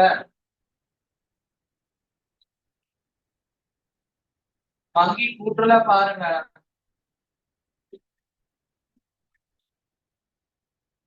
காசு பெருவனவு செலவு வைக்கப்படும். உதாரணத்துக்கு பாருங்க, 1,00,000 காசு கணக்குல வரவு வைக்கப்படக்கூடிய விடயம் வங்கி கூற்றுல செலவு வைக்கப்படும். எதிராக பதிவு மேற்கொள்ளப்படும். இதை தெளிவான முறையில விலகிக் கொள்ளணும். இப்ப முதலாவது பாயிண்ட்ஸ் என்ன? காசு கட்டுப்பாட்டு கணக்குல வரவு வைக்கக்கூடிய விடயங்கள் வங்கி கூற்றுல செலவு வைக்கப்படும். அது காசு பெருவனவு. காசு கட்டுப்பாட்டு கணக்கில் செலவில் பதியப்படும் விடயம் வங்கி கூற்றில் வரவில் பதிவு செய்யப்படும். காசு கட்டுப்பாட்டு கணக்குல செலவுல பதிவு கூடிய விடயம் வங்கி கூற்றுல வரவுல பதிவு செய்யப்படும். அதை நாங்க சொல்லுவோம் காசு கொடுப்பனவு. ஒரு நிறுவனத்தினால தயாரிக்கக்கூடிய காசு கட்டுப்பாட்டு கணக்குல செலவுல பதிவு செய்யறோம். காசு கொடுப்பனவு 50,000, அத வங்கி கூட்டுல எதிரா வரவு வைக்கப்படும்.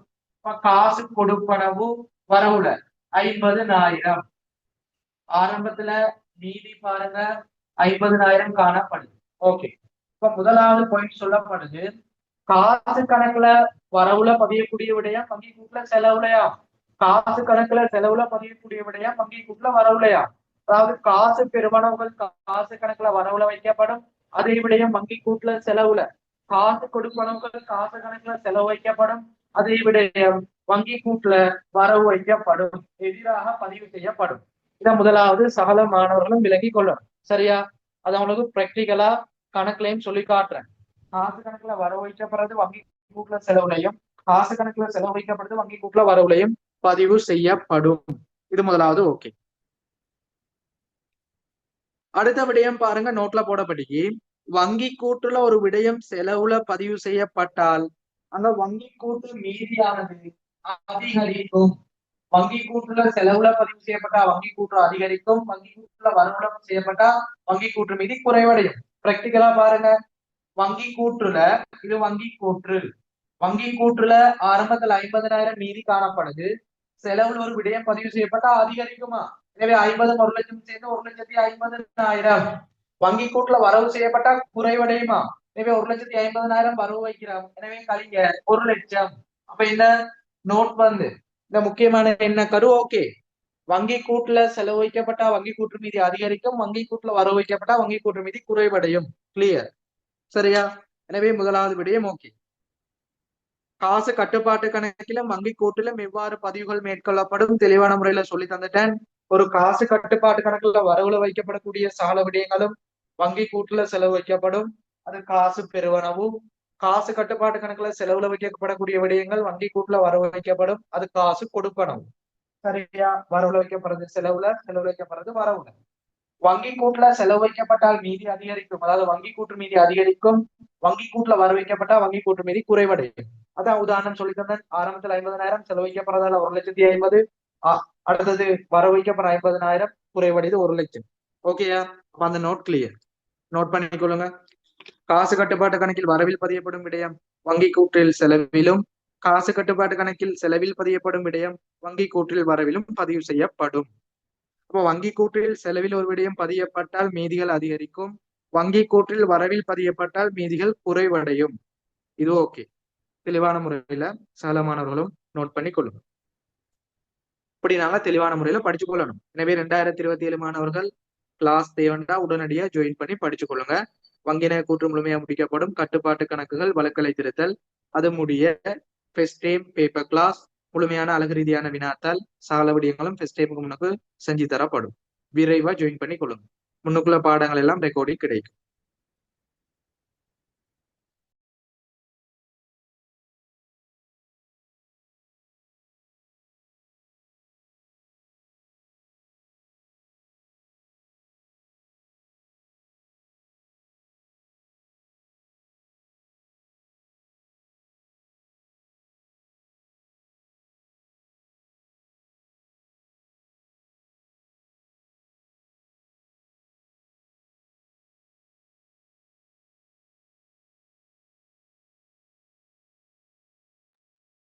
ஓகே, நான் அடுத்த விடயத்துக்கு வருவோம்.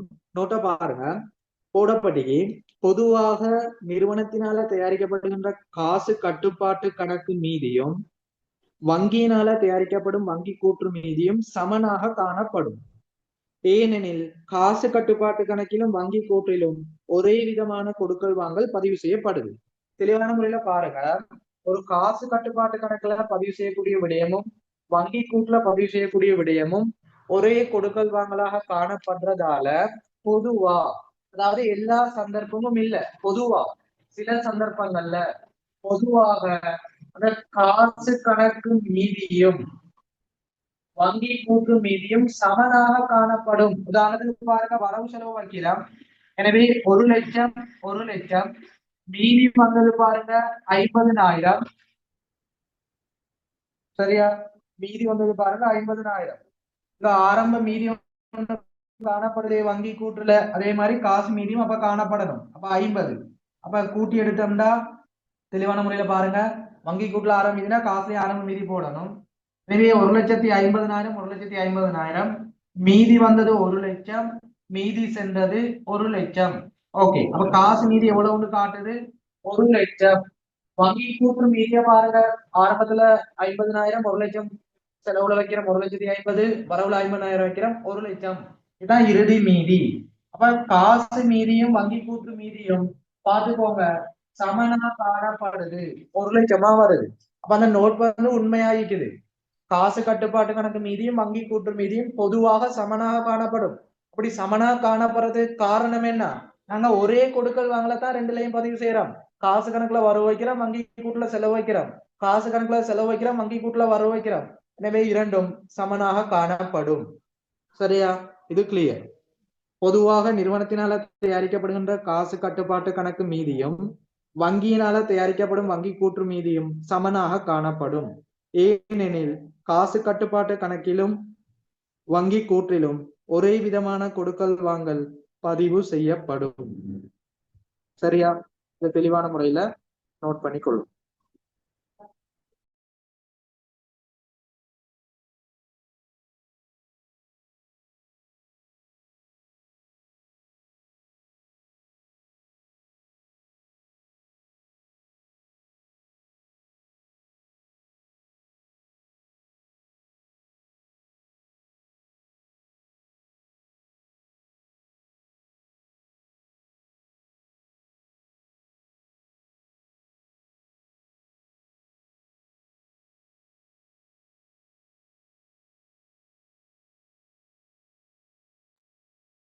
ஓகே, நாங்க அடுத்த விடயத்துக்கு போவோம். இந்த காசு கட்டுப்பாட்டு கணக்கு மீதியும் வங்கி கூற்று மீதியும் எல்லா சந்தர்ப்பங்களையும் சமனா வராது. சில சந்தர்ப்பங்கள்ல இரண்டும் வேறுபட்டதாக காணப்படும். காசு மீதி 1,50,000 காட்டலாம், வங்கி கூற்று மீதி 1,00,000 காட்டலாம். அப்ப இரண்டும் வேறுபடலாம். எல்லா சந்தர்ப்பங்களையும் காசு கட்டுப்பாட்டு கணக்கு மீதியும் வங்கி கூற்று மீதியும் சமனாக வராது. சில காரணங்களால இரண்டும் வேறுபடலாம். அப்படி இரண்டு மீதிகளும் வேறுபடுவதற்கான காரணங்களை முதலாவது படிக்க போறோம். அடுத்தது அப்படி ரெண்டு மீதிகளும் வேறுபாடு அடைந்தா நாங்க என்ன செய்யறது, அதை எப்படி திருத்துறது, அதை பார்க்க போறோம். சரியா? எனவே அடுத்த நோட்டை பாருங்க. சில சந்தர்ப்பங்களில் காசு கட்டுப்பாட்டு கணக்கு மீதியும் வங்கி கூற்று மீதியும் வேறுபடலாம். அதற்கான காரணங்களை பார்ப்போம்.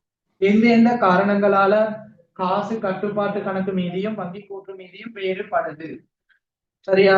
ஒரு நிறுவனத்துல பதிவு செய்யக்கூடிய சகல விடயங்களும் சரியானதுன்னு சொல்லலாம். முதலாவது வழுக்கல் இடம்பெறலாம் அல்லது மோசடி நோக்கத்துல பதிவுகளை மேற்கொள்ளலாம் அல்லது பிழையாக பதிவுகளை மேற்கொள்ளலாம். கணக்கு பதிவு தொடர்பான அறிவு இல்லாமைக்கலாம், போதிய அளவு அறிவில்லை, அப்ப பிழை ஏற்படலாம். அல்லது குறிப்பிட்ட மோசடி நோக்கத்துக்காக பதிவுகளை மேற்கொண்டாலும் பதிவுகள் பிழையாக இடம்பெறலாம். சரியா? எனவே காசு கட்டுப்பாட்டு கணக்கு மீதியும் வங்கி கூற்று மீதியும் எல்லா சந்தர்ப்பங்களிலும் சமனாக காணப்படும். கூற்று உண்மையா பொய்யான்னு கேட்டா பொய். ஆனா எல்லா சந்தர்ப்பங்களையும் சமன் இல்ல, ஒரு சில சந்தர்ப்பங்கள்ல வேறுபடலாம். இப்படி வேறுபடுவதற்கான காரணங்களும் நாம படிக்க போறோம். சரியா? இப்ப பகுதி ஒன்றுல இப்படி ஒரு வினா கேட்கலாம். காசு மீதியும் வங்கி கூற்று மீதியும் எல்லா சந்தர்ப்பங்களையும் சமன்டா கூற்று பிழை. ஓகே, அடுத்த தலைப்பு பாருங்க. காசு கட்டுப்பாட்டு கணக்கு மீதியும் வங்கி கூற்று மீதியும் வேறுபடுவதற்கான காரணங்கள் படிச்சுக்கொள்ளும். காசு கட்டுப்பாட்டு கணக்கு மீதியும் அடுத்தது வங்கி கூற்று மீதியும் வேறுபடுவதற்கான காரணம். முக்கியமான விடயம் வேறுபடுவதற்கான காரணம். இந்த காசு கட்டுப்பாட்டு கணக்கு மீதியும் வங்கி கூற்று மீதியும் வேறுபடுவதற்கான காரணங்கள்ல 3 தலைப்புகள்ல படிக்கலாம். முதலாவது நோமலா சொல்லித்தாரன் வேறுபடுவதற்கான காரணங்கள். உங்களோட பார்ட்மெண்ட்ல கேட்பான், காசு கட்டுப்பாட்டு கணக்கு மீதியும் வங்கி கூற்று மீதியும் வேறுபடுவதற்கான காரணங்கள் கேட்டா நான் சொல்லித்தர மாதிரி எழுதணும். அதை நாங்க 3 தலைப்புகள்ல பின்னுக்கு படிப்போம். முதலாவது மாற்றப்படாத காசோலை. முதலாவது விடயம் மாற்றப்படாத காசோலை. இரண்டாவது வசூலிக்கப்படாத காசோலை. மாற்றப்படாத காசோலை, வசூலிக்கப்படாத காசோலை. இன்னைக்கு ரெண்டு படிக்கும். இதுக்கு நாங்க பொதுவா ஒரு பேர் சொல்லுவோம், கால வேறுபாடு. மாற்றப்படாத காசோலை, வசூலிக்கப்படாத காசோலை, கால வேறுபாடுன்னு சொல்லுவோம். அடுத்தது இரண்டாவது விடயம் நேரடி வைப்பு. நேரடி வைப்பு, நிலையான கட்டளை பெறுவனவு. நிலையான கட்டளை பெறுவனவு. உதாரணம், வங்கி வசூலித்த பங்கு லாபம். வங்கி வசூலித்த பங்கு லாபம். அடுத்தது நிலையான கட்டளை கொடுப்பனவு. உதாரணமாக விளம்பரம், காப்புறுதி போன்ற விடயங்கள். தொலைபேசி கட்டணம். அடுத்தது பாருங்க, வங்கி அறவீடுகள். வங்கி அறவீடுகள்ல நாங்க படிக்கலாம் காசோலை புத்தக கட்டணம். அடுத்தது காசோலை புத்தக கட்டணம். வேற என்ன வரும்? வங்கி கட்டணம் போன்ற விடயங்கள். அடுத்த விடயம் மறுக்கப்பட்ட காசோலை. மறுக்கப்பட்ட காசோலை. மறுக்கப்பட்ட காசோலையில இரண்டு விடயங்கள் காணப்படுது. வைப்பிலிட்டு மறுக்கப்பட்ட காசோலை, கொடுத்து மறுக்கப்பட்ட காசோலை. இப்படி ரெண்டு விடயங்கள் காணப்படுது. நாங்க சொல்லுவோம் விடுபாடு அல்லது விடுபட என்று சொல்லுவோம். முதலாவது மாற்றப்படாத காசோலை, வசூலிக்கப்படாத காசோலை, நேரடி வைப்பு, நிலையான கட்டளை பெறுவனவு, நிலையான கட்டளை கொடுப்பனவு, வங்கி அறவீடுகள், மறுக்கப்பட்ட காசோலையில வைப்பிலிட்டு மறுக்கப்பட்ட காசோலை, கொடுத்து மறுக்கப்பட்ட காசோலை. அடுத்த விடயம் வலுக்கள். சரியா? சொல்லு. எனவே பாருங்க, ஒரு காசு கட்டுப்பாட்டு கணக்கு மீதியும் வங்கி கூற்று மீதியும் வேறுபடுவதற்கான காரணங்கள் நோட்ல தந்திக்கிறேன். மாற்றப்படாத காசோலை, வசூலிக்கப்படாத காசோலை, நேரடி வைப்புக்கள், நிலையான கட்டளை பெறுவனும், வங்கி வசூலித்த பங்களாகும், வங்கி அறவீடுகள், வங்கி கட்டணம், காசோலை புத்தக கட்டணம், நிலையான கட்டளை கொடுப்பனம்னு சொல்லுவோம். அடுத்தது காப்புறுதி, வாடகை, மின்சாரம் போன்ற விடயம். மறுக்கப்பட்ட காசோலையில ரெண்டு வரும், வைப்பிலிட்டு மறுக்கப்பட்ட காசோலை, கொடுத்து அல்லது வழங்கி மறுக்கப்பட்ட காசோலை. இப்போ நோமல்லா ஒரு காசு கட்டுப்பாட்டு கணக்கு மீதியும் வங்கி கூட்டு மீதியும் வேறுபடுவதற்கான காரணம் தான் இது. அப்படி எழுதினா போதும். மாற்றப்படாது வசூலிக்கப்படாத காசோலை, நேரடி வைப்பு, நிலையான கட்டளை பெறுவனவு, நிலையான கட்டளை கொடுப்பனவு, வங்கி அறவீடு, மறுக்கப்பட்ட காசோலை, இப்படி எழுதினா புள்ளிகள் கிடைக்கும். இதை நோமலா தெரிஞ்சு கொள்ள வேண்டிய விடயம். சரியா? இந்த சகல விடயங்களையும் நாங்க மூன்று தலைப்புகள்ல வேறுபடுத்தி படிக்க போறோம். ஒவ்வொரு விடயங்களா. கால வேறுபாடுனா என்ன, அதை எங்க பதிவு செய்யறது, விடுபடல்னா என்ன, வழுக்கல், அதை நாங்க அடுத்ததா படிக்க போறோம். இப்ப காசு கட்டுப்பாடு கணக்கு மீதியும் வங்கி கூட்டு மீதியும் வேறுபடுவதற்கான காரணங்கள் தான் சும்மா நீங்க இப்படி பாயிண்ட்ஸ் ஃபார்ம்ல இதை படிச்சு கொள்ளலாம். அதான் முக்கியமா மூன்று தலைப்புகள்ல வகைப்படுத்தி படிக்கிறது அடுத்ததா பார்ப்போம். இதே விடயங்களை தான் வகைப்படுத்தி படிக்க போறோம். அந்த ஒவ்வொரு வகைக்குள்ள என்னென்ன விடயங்கள் வந்து பார்க்க போறோம். சரியா? எனவே காசு கட்டுப்பாட்டு கணக்கு மீதியும் வங்கி கூற்று மீதியும் வேறுபடுவதற்கான காரணங்களை ரெண்டு அடிப்படையில படிக்கிறோம். முதலாவது நோமலா பாயிண்ட்ஸ் ஃபார்ம்ல பார்க்கிறோம். அடுத்தது இந்த மேல தரப்பட்ட காரணங்களை மூன்று தலைப்புகள்ல வகைப்படுத்தி பார்க்கிறோம். சரியா? அதை எப்படி பதிவு செய்யறது, எங்க வரும், எல்லாம் சொல்லித்தாரோம். எனவே பார்த்துக்கோங்க. டியூட்ல பாருங்க, மேலே தரப்பட்ட வேறுபாட்டு காரணங்களை பின்வருமாறு தலைப்புகளின் கீழ் வகைப்படுத்த முடியும். அப்ப காசு கட்டுப்பாட்டு கணக்கு மீதியும் வங்கி கூற்று மீதியையும் வேறுபடுவதற்கான காரணங்களை மூன்று தலைப்புகள்ல படிக்கலாம். முதலாவது பார்க்க போறோம் கால வேறுபாடு. முதலாவது கால வேறுபாடு. டியூட்டிலாதாக நோட் பண்ணிக்கோங்க. இரண்டாவது விடுபடல். மூன்றாவது வழுக்கல். கால வேறுபாடு, விடுபடல், மூன்றாவது வழுக்கல். தொடர்பான விளக்கங்களை பின்பு பார்ப்போம். கால வேறுபாடு, விடுபடல், வழுக்கல். நோட் பண்ணிக்கொள்ளுங்க.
ஓகே, முதலாவது பாருங்க கால வேறுபாடு. கால வேறுபாடுன்னா என்னன்னு பார்ப்போம். முதலாவது கால வேறுபாடு. கால வேறுபாடுன்னு சொல்றது காசு கட்டுப்பாட்டு கணக்குல பதிவு செய்யப்பட்ட விடயம் ஒன்று. காசு கட்டுப்பாட்டு கணக்குல வரவுலையோ செலவுலையோ பதிவு செய்யப்பட்ட விடயம் ஒன்று வங்கி கூற்றுல பதிவு செய்யப்படாட்டி அதை நாங்க சொல்லுவோம் கால வேறுபாடு. ஒரு காசு கட்டுப்பாட்டு கணக்குல பதிவு செய்யப்பட்ட விடயம் வங்கி கூற்றுல பதிவு செய்யப்படாமல் இருந்தா அதை நாங்க சொல்லுவோம் கால வேறுபாடு. எப்படி?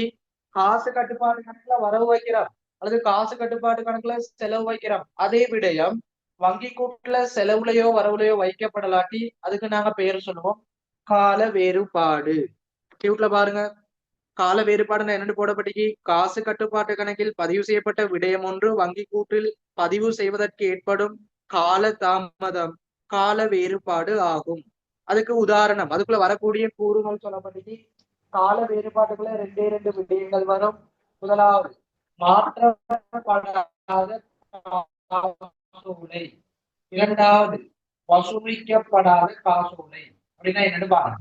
மாற்றப்படாத காசோலை வசூலிக்கப்படாத காசோலை மூலம் காசு மீதியும் வங்கி கூற்று மீதியும் வேறுபடும்.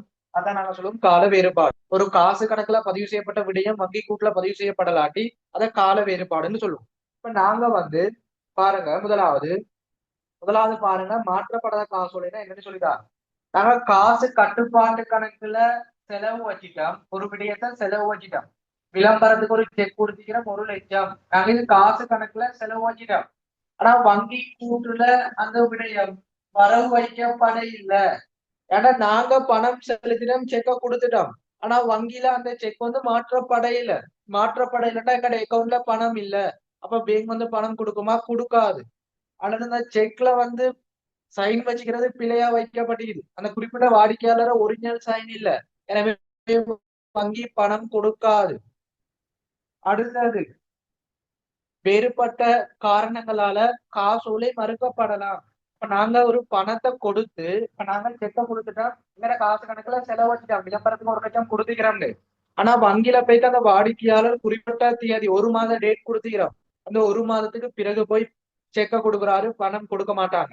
எனவே வங்கி கூட்டுல வர வைக்கப்படாது. எங்களுடைய அக்கௌண்ட்ல பணம் இல்ல, செக் மாற்றப்படாது.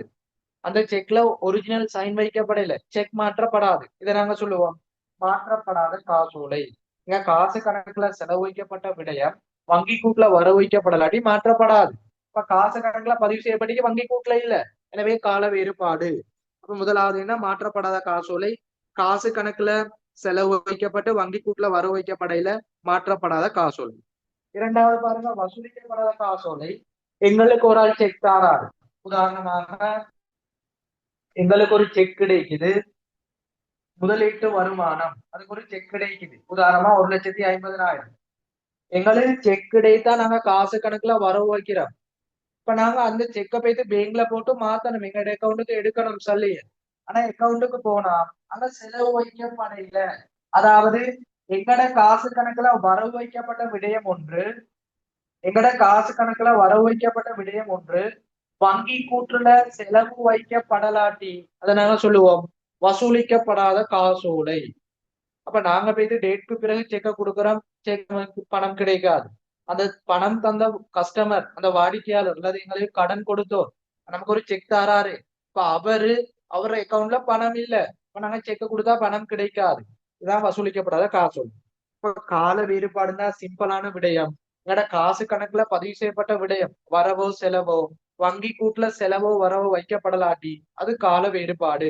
காசு கணக்குல மட்டும்தான் பதிவு செஞ்சுக்கிறோம், வங்கி கூட்டுல பதிவு செய்யப்படையில, எனவே கால வேறுபாடு. அங்க ரெண்டு விடயங்கள் வரும். மாற்றப்படாத காசோலை வசூலிக்கப்படாத காசோலை. மாற்றப்படாததுண்டா நாங்க காசு கணக்குல செலவு வச்சுப்போம், வங்கி கூட்டுல வர வைக்கப்படலாட்டி அது மாற்றப்படாதது. வசூலிக்கப்படாத காசோலைனா காசு கணக்குல வர வச்சுப்போம், வங்கி கூட்டுல செலவு வச்சுக்க மாட்டாங்க, அதுவும் வசூலிக்கப்படாத காசோலை. இதோட இந்த கால வேறுபாடு முடிவடையுது. எனவே நோட்ல பாருங்க, கால வேறுபாடுன்னா என்ன? காசு கட்டுப்பாட்டு கணக்கில் பதிவு செய்யப்பட்ட விடயம் ஒன்று வங்கி கூட்டில் பதிவு செய்வதற்கு ஏற்படும் கால தாமதம் கால வேறுபாடு ஆகும். மாற்றப்படாத காசோலை வசூலிக்கப்படாத காசோலை பின்னுக்கு நான் நோட்ல தருவேன். இப்போ மாற்றப்படாத காசோலைன்னா இப்ப நார்மலா சொல்லி தந்துட்டேன். எங்கட காசு கணக்குல செலவு வைக்கிறோம் விளம்பரத்துக்கு, வங்கி கூட்டுல வர வைக்கப்படலையா, அது மாற்றப்படாத காசோலை. வசூலிக்கப்படாத காசோலை என்ன? எங்கட காசு கணக்குல வரவு வைக்கிறோம் 1,50,000 முதலீட்டு வருமானம், அது வங்கி கூட்டுல செலவு வைக்கப்பட இல்லையா, அது வசூலிக்கப்படாத காசோலை. அடுத்த நோட்ல பாருங்க, முக்கியமான விடயம் கால வேறுபாடுன்னு சொல்றது வங்கி இணக்க கூற்றில் மாத்திரம் பதிவு செய்யப்படும். முக்கியமான பொருள். கால வேறுபாடு எங்க பதிவு செய்யப்படுமா? வங்கி இணக்க கூற்றுல. சகல மாணவர்களும் நோட் பண்ணிக்கொள்ளுங்க. வங்கி இணக்க கூற்றுல மட்டும்தான் இந்த கால வேறுபாடு பதிவு செய்யப்படும். பின்னுக்கு நான் சொல்லித்தாரன் வங்கி இணக்க கூற்று படிக்கும் போது. இப்ப கால வேறுபாடு கிளியர், அதுல வரக்கூடிய கூறுகள் ஓகே, அந்த கூறுகளுக்கான விளக்கங்கள் ஓகே. கால வேறுபாடுனா வங்கி இணக்க கூட்டுல மட்டும்தான் பதிவு செய்யப்படும். ஓகே, அதான் வங்கி இணக்க கூட்டுல எப்படி பதிவு செய்யப்படும்? மாற்றப்படாத காசோலைகள் கூட்டப்படும், வசூலிக்கப்படாத காசோலைகள் கழிக்கப்படும். சொல்லித்தாரன், பின்னுக்கு பார்ப்போம்.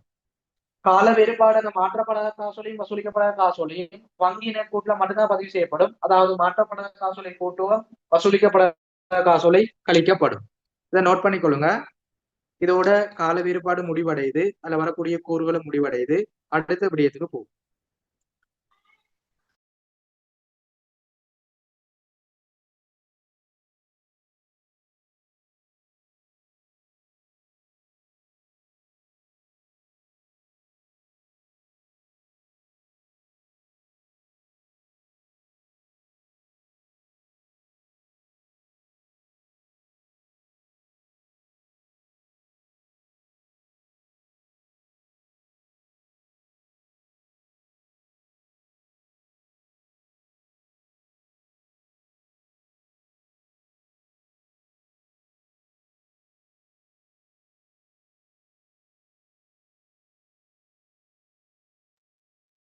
இப்ப நாங்க அடுத்த விடயத்துக்கு போவோம். விடுபடல் அல்லது விடுபாடுகள் தான் என்னன்னு பார்ப்போம். கால வேறுபாட்டுக்கு எதிராக வரக்கூடியது விடுபடல். நான் படித்த கால வேறுபாடு இது மாற்றப்படாத காசோலை, வசூலிக்கப்படாத காசோலை, அதுக்கு எதிராக வரக்கூடியதுதான் விடுபடல் அல்லது விடுபாடுகள் சொல்லுவோம். அதுக்கு எதிராக ஒப்பசிட்டா பாத்துக்கோங்க. விடுபடல் அல்லது விடுபாடுகள் அப்படின்னா என்னன்னு சொல்றேன். ஒரு வங்கி கூற்றுல பதிவு செய்யப்பட்ட விடயம் ஒன்று, வங்கி கூற்றுல பதிவு செய்யப்பட்ட விடயம் ஒன்று காசு கட்டுப்பாட்டு கணக்குல பதிவு செய்யப்படலாட்டி நாங்க சொல்லுவோம் விடுபடல். மாறி வருது. வங்கி கூற்றுல ஒரு செலவு வைக்கப்பட்ட விடயம் ஒன்று காசு கட்டுப்பாட்டு கணக்குல வரவு வைக்கப்பட இல்லை. வங்கி கூற்றுல வரவு வைக்கப்பட்ட விடயம் ஒன்று காசு கட்டுப்பாட்டு கணக்குல செலவு வைக்கப்பட இல்லை. இதை நாங்க சொல்லுவோம் விடுபடல். சிம்பிளான விடயம். எப்படி? உங்களுக்கு ஆரம்ப காலத்துல வங்கி கூற்று கிடைச்ச பிறகுதான் தெரியும் மேலதிகமா என்னென்ன கொடுக்கல் வாங்கல் பதிவு செஞ்சுக்கிறாங்க. இப்ப வங்கி கூற்றை பார்த்துதான் காசு கணக்கு செய்வோம். இது ஆரம்பத்தில் உள்ள விடயம். எனவே ஒரு கஸ்டமர் நேரடியா வைப்பு செய்யறாரு, அப்ப எங்களுக்கு தெரியாது நேரடி வைப்பு. இப்ப நாங்க ஒரு ஆளுக்கு நிலையான கட்டளை கொடுக்கணும் செய்யறோம், வங்கியில கழிக்கப்பட்டிக்கா இல்லையான்னு தெரியாது. ஏன்னா ஆரம்ப காலத்துல ஆன்லைன்ல ஒரு வசதியும் இல்ல. ஸ்டேட்மெண்ட்டை பார்த்துதான் ஒவ்வொரு மாதமும் ஒவ்வொரு வாரமும் நாங்க சகல விடயங்களையும் தெரிஞ்சு கொள்ளுவோம். எனவே ஒரு வங்கி கூற்றுல வரவோ செலவோ வைக்கப்பட்ட விடயம் காசு கணக்குல பதிவு செய்யப்படலாட்டி அதை விடுபடல்னு சொல்லுவோம். இப்ப விடுபடல்னா சிம்பிளா என்ன? காசு கணக்குல பதிவு செஞ்சுக்க மாட்டாங்க, வங்கி கூற்றுல மட்டும்தான் பதிவு செஞ்சுப்பாங்க. இதை நாங்க சொல்லுவோம் விடுபடல். வங்கி கூற்றுல மட்டும்தான் பதிவு செய்யப்பட்டிருக்கும், காசு கணக்குல பதிவு செய்யப்படாது. எனவே விடுபடல். நோட்ல பாருங்க, டியூட்ல பாருங்க, தெளிவா போடப்பட்டி. வங்கி கூற்றில் பதிவு செய்யப்படும் விடயம் ஒன்று காசு கட்டுப்பாட்டு கணக்கில் பதிவு செய்யப்படாமல் காணப்படுதல் விடுபாடுகள் எனப்படும். வங்கி கூற்றில் பதிவு செய்யப்படும் விடயம் ஒன்று காசு கட்டுப்பாட்டு கணக்கில் பதிவு செய்யப்படாமல் காணப்படுதல் விடுபடல் எனப்படும். அதாவது வங்கி கூற்று கிடைக்க பெறும் வரை காசு கட்டுப்பாட்டு கணக்கில் பதிவு செய்யப்படாத விடயங்கள் ஆகும். வங்கி கூற்று கிடைக்கிற வரைக்கும் காசு கணக்குல பதிவு செய்யப்படாத விடயம். உதாரணத்துக்கு பாருங்க சொல்றேன், ஒரு நேரடி வைப்பு கிடைக்குது, அப்ப காசு கணக்குல செலவு வச்சிப்போம், இது காசு கணக்குல வரவு வைக்கப்படையில. ஒரு வங்கி கட்டணம் வங்கி கூட்டுல வரவு வச்சிப்போம், அது காசு கணக்குல செலவு வைக்கப்படையில. இதை நாங்க சொல்லுவோம் விடுபடல். இப்ப விடுபடல்ன்றா தெளிவான முறையில விளங்கிக் கொள்ளுங்க.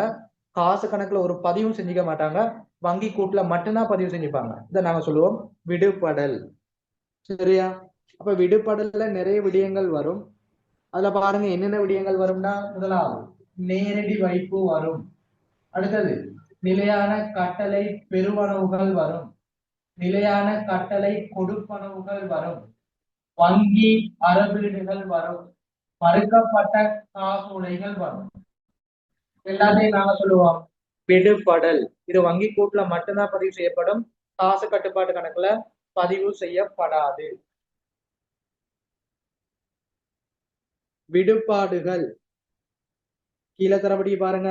நேரடி வைப்பு, நிலையான கட்டளை பெறுவனவு, வங்கி அறவீடுகள், நிலையான கட்டளை கொடுப்பனவு, வைப்பிலிட்டு மறுக்கப்பட்ட காசோலை, கொடுத்து மறுக்கப்பட்ட காசோலை, இந்த விடயங்கள் வரும். சரியா? எனவே தெளிவான முறையில பாருங்க. முதலாவது கால வேறுபாடு பார்த்தோம். இந்த கால வேறுபாடு வங்கி இணக்க கூட்டுல மட்டும் பதிவு செய்யப்படும்.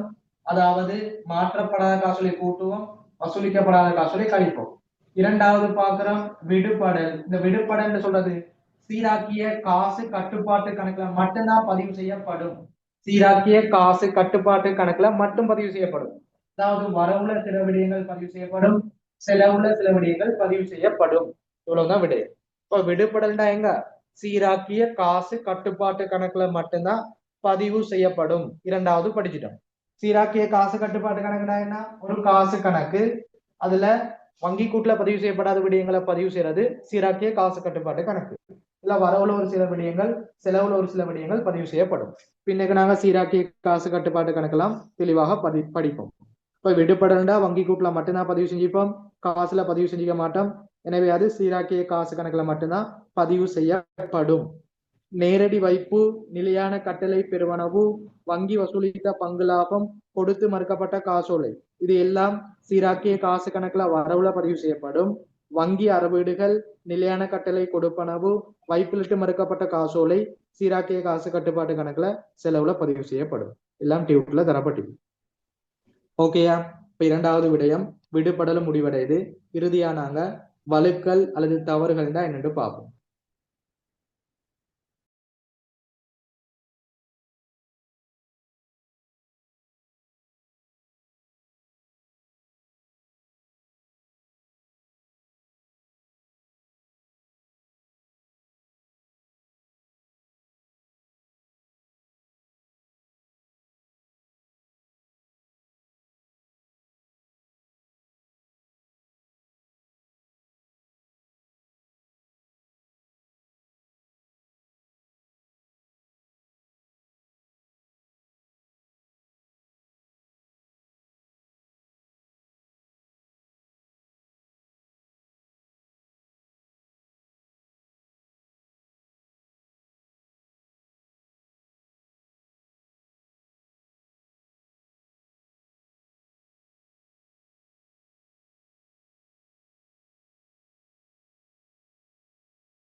ஓகே, அடுத்தது நாங்க இறுதியா பார்த்துக்கொள்வோம்.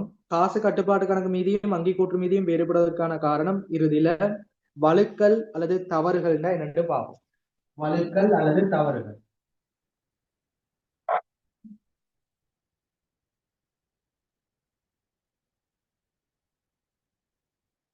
வழுக்கல் அல்லது தவறுகள் தான் என்ன? வழுக்கல் அல்லது தவறுகள் தான் என்ன? ஒரு கணக்கீடு தொடர்பான அறிவு இல்ல, போதிய அளவான அறிவு இல்ல. நாங்க கணக்கீடு தொடர்பா படிக்காம கணக்கீட்டு பதிவுகளுக்கு வந்துட்டோம். இப்ப அக்கௌண்டன்ட் சொல்றது ஒரு கட்டாயம் டிகிரி தேவை, ஒரு அக்கௌண்டிங் டிகிரி அல்லது ஃபைனான்ஸ் டிகிரி தேவை. அடுத்து ப்ரொஃபஷனல் கோர்ஸ் ஏதாவது செஞ்சு கொள்ளணும். IIT, chartered, CMA, ACCA, Sima அப்படி நாங்க செய்யணும். அப்ப கணக்கீடு தொடர்பான ஒரு டிகிரி காணப்படணும். அடுத்தது ஒரு ட்ரெயினியா ஒரு பிராக்டிகலா நாங்க ஒரு இடத்துல வெயிட் பண்ணணும். அப்படி நாங்க செஞ்சு முடிச்சாதான் அடுத்தது கணக்கீடு தொடர்பான ஆன்லைன் பேக்கேஜஸ். அடுத்தது ஒரு எக்ஸல் எப்படி செய்யறது, ஒரு டெலி அல்லது குயிக் புக் எப்படி செய்யறது, அந்த விடயம் தொடர்பான அறிவு காணப்படும். அது எல்லாத்தையும் நாங்க பூரணமா பெற்று அல்லது ஒரு பகுதி அளவு சரி ஒரு அறிவை கொண்டாதான் ஒரு நிறுவனத்துக்கு போயிட்டு பணிபுரியலாம், வேலை செய்யலாம், கணக்கீட்டு பதிவுகளை மேற்கொள்ளலாம். அப்படி ஒரு அறிவுமே இல்லாம நாங்க கணக்க பதிவு செய்ய போனா கணக்கீட்டுல பிழைகள் வரும், தவறுகள் வரும். இரண்டாவது, நாங்க மோசடி நோக்கத்துல குறிப்பிட்ட ஒரு நிறுவனத்துக்கு சார்பாக நாங்க இன்னொரு நிறுவனத்துல வேலை செய்து அங்க பிழையான விடயங்கள் வரணும்னு வேண்டுகொண்டே நாங்க பிழையா பதிவு செய்யறோம். அல்லது நாங்க அந்த நிறுவனத்துல பண மோசடி செய்யறதுக்காக பிழையா கணக்குகளை காட்டுறோம். அல்லது ஒரு அரசுக்கு டெக்ஸ் நாங்க பிழையா செய்யறதுக்கு கணக்கு பிழையா செய்யறோம். எனவே இந்த சந்தர்ப்பங்களால தவறுகள் பிழைகள் ஏற்படலாம். தவறுகள் பிழைகள்னு சொல்றது காசு கட்டுப்பாட்டு கணக்கில், அதாவது நிறுவனம் தயாரிக்கிற காசு கட்டுப்பாட்டு கணக்கிலும் ஒரு நிறுவனம் தயாரிக்கிற காசு கட்டுப்பாட்டு கணக்கிலும் அடுத்தது வங்கி தயாரிக்கிற வங்கி கூற்றிலும் வங்கி தயாரிக்கிற வங்கி கூற்றிலும் இடம்பெறுகின்ற வழுக்கல் அல்லது தவறுகளை சொல்லுவோம் வழுக்கல். காசு கட்டுப்பாட்டு கணக்கிலையும் இடம்பெறலாம், வங்கி கூட்டுலையும் இடம்பெறலாம். இது காசு கணக்கிலையும் வழுக்கல் இடம்பெறும், வங்கி கூட்டுலையும் இடம்பெறும். இப்ப வழுக்கல்னா என்ன? காசு கட்டுப்பாட்டு கணக்கிலும் வங்கி கூட்டிலும் இடம்பெறக்கூடிய வழுக்கல் இதுவாகும். இதுக்கு உதாரணம் பாருங்க, சொல்லப்பட்டு எண் கணித வலு. எண் கணித வலுனா என்ன? கூட்டல் தவறுகள், கூட்டி எடுக்கிற டோட்டல் பெறுமதிகள்ல வழுக்கல் ஏற்படுறது, கூட்டல் வலு, பக்கம் மாறி பதிவு செய்யறது போன்ற வழுக்கல். பின்ன நாங்க வழுக்கலை திருத்தல்ல படிச்சு கொள்வோம். எனவே பாருங்க, காசு கட்டுப்பாட்டு கணக்கிலும் வங்கி கூட்டிலும் இடம்பெறக்கூடிய வழுக்கல் இதுவாகும். எண்கணித வலு, கூட்டல் வலு, பக்கம் மாறி பதிவு செய்தல், கொடுக்கல் வாங்கல மாத்தி பதிவு செய்யறது, இப்படி நாங்க நிறைய விடயங்களை பார்க்கலாம். அப்ப வழுக்கல்டா ஒரு கணக்கெடுத்தொருக்கான அறிவு இல்ல, மோசடி நோக்கம் போன்ற காரணங்களால காசு கட்டுப்பாட்டு கணக்கிலும் வங்கி கூட்டிலையும் இடம்பெறக்கூடிய வழுக்கல் வழுக்கல் என்று சொல்லுவோம். சரியா?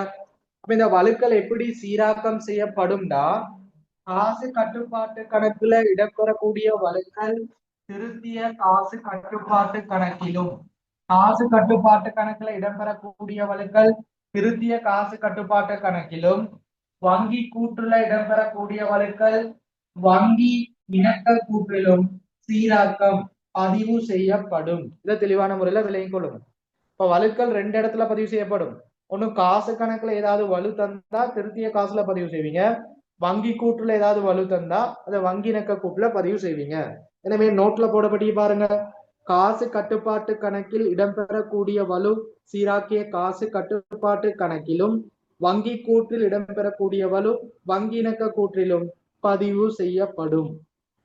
வழுக்கல் எப்படி வரும்? ஒரு கொடுக்கல் வாங்கல கூட்டி பதிவு செய்யறது, ஒரு கொடுக்கல் வாங்கல குறைத்து பதிவு செய்யறது, கொடுக்கல் வாங்கல பக்கம் மாறி பதிவு செய்யறது, அல்லது கொடுக்கல் வாங்கல பெறுமதியை இரட்டிப்பாக காட்டுறது.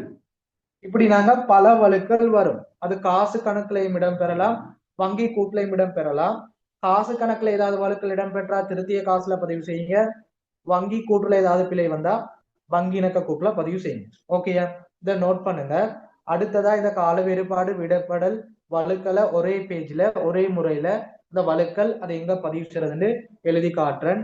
இது மேலதிகமான விடயம். டியூப்ல அடுத்ததாக சொல்லி தரக்கூடிய விடயங்களையும் குறிப்பெடுத்துக்கோங்க, நோட் பண்ணி கொள்ளுங்க. இப்ப நாங்க தனித்தனியா ஸ்டெப் பை ஸ்டெப்பா அந்த வழக்கில் படிச்சுக்கிறோம். இதே ஒரே முறையில எழுதி காட்டுறேன், அதை டியூப்ல நோட் பண்ணி கொள்ளுங்க. முக்கியமான விடயம், ஒரு திருத்திய காசு வங்கின கூற்று செய்யறதுக்கு முக்கியமா இந்த 3 விடயங்களும் தேவைப்படும். எனவே நோட் பண்ணி கொள்ளுங்க.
ஓகே, நாங்க வங்கினை கூற்று படிக்கிறோம்.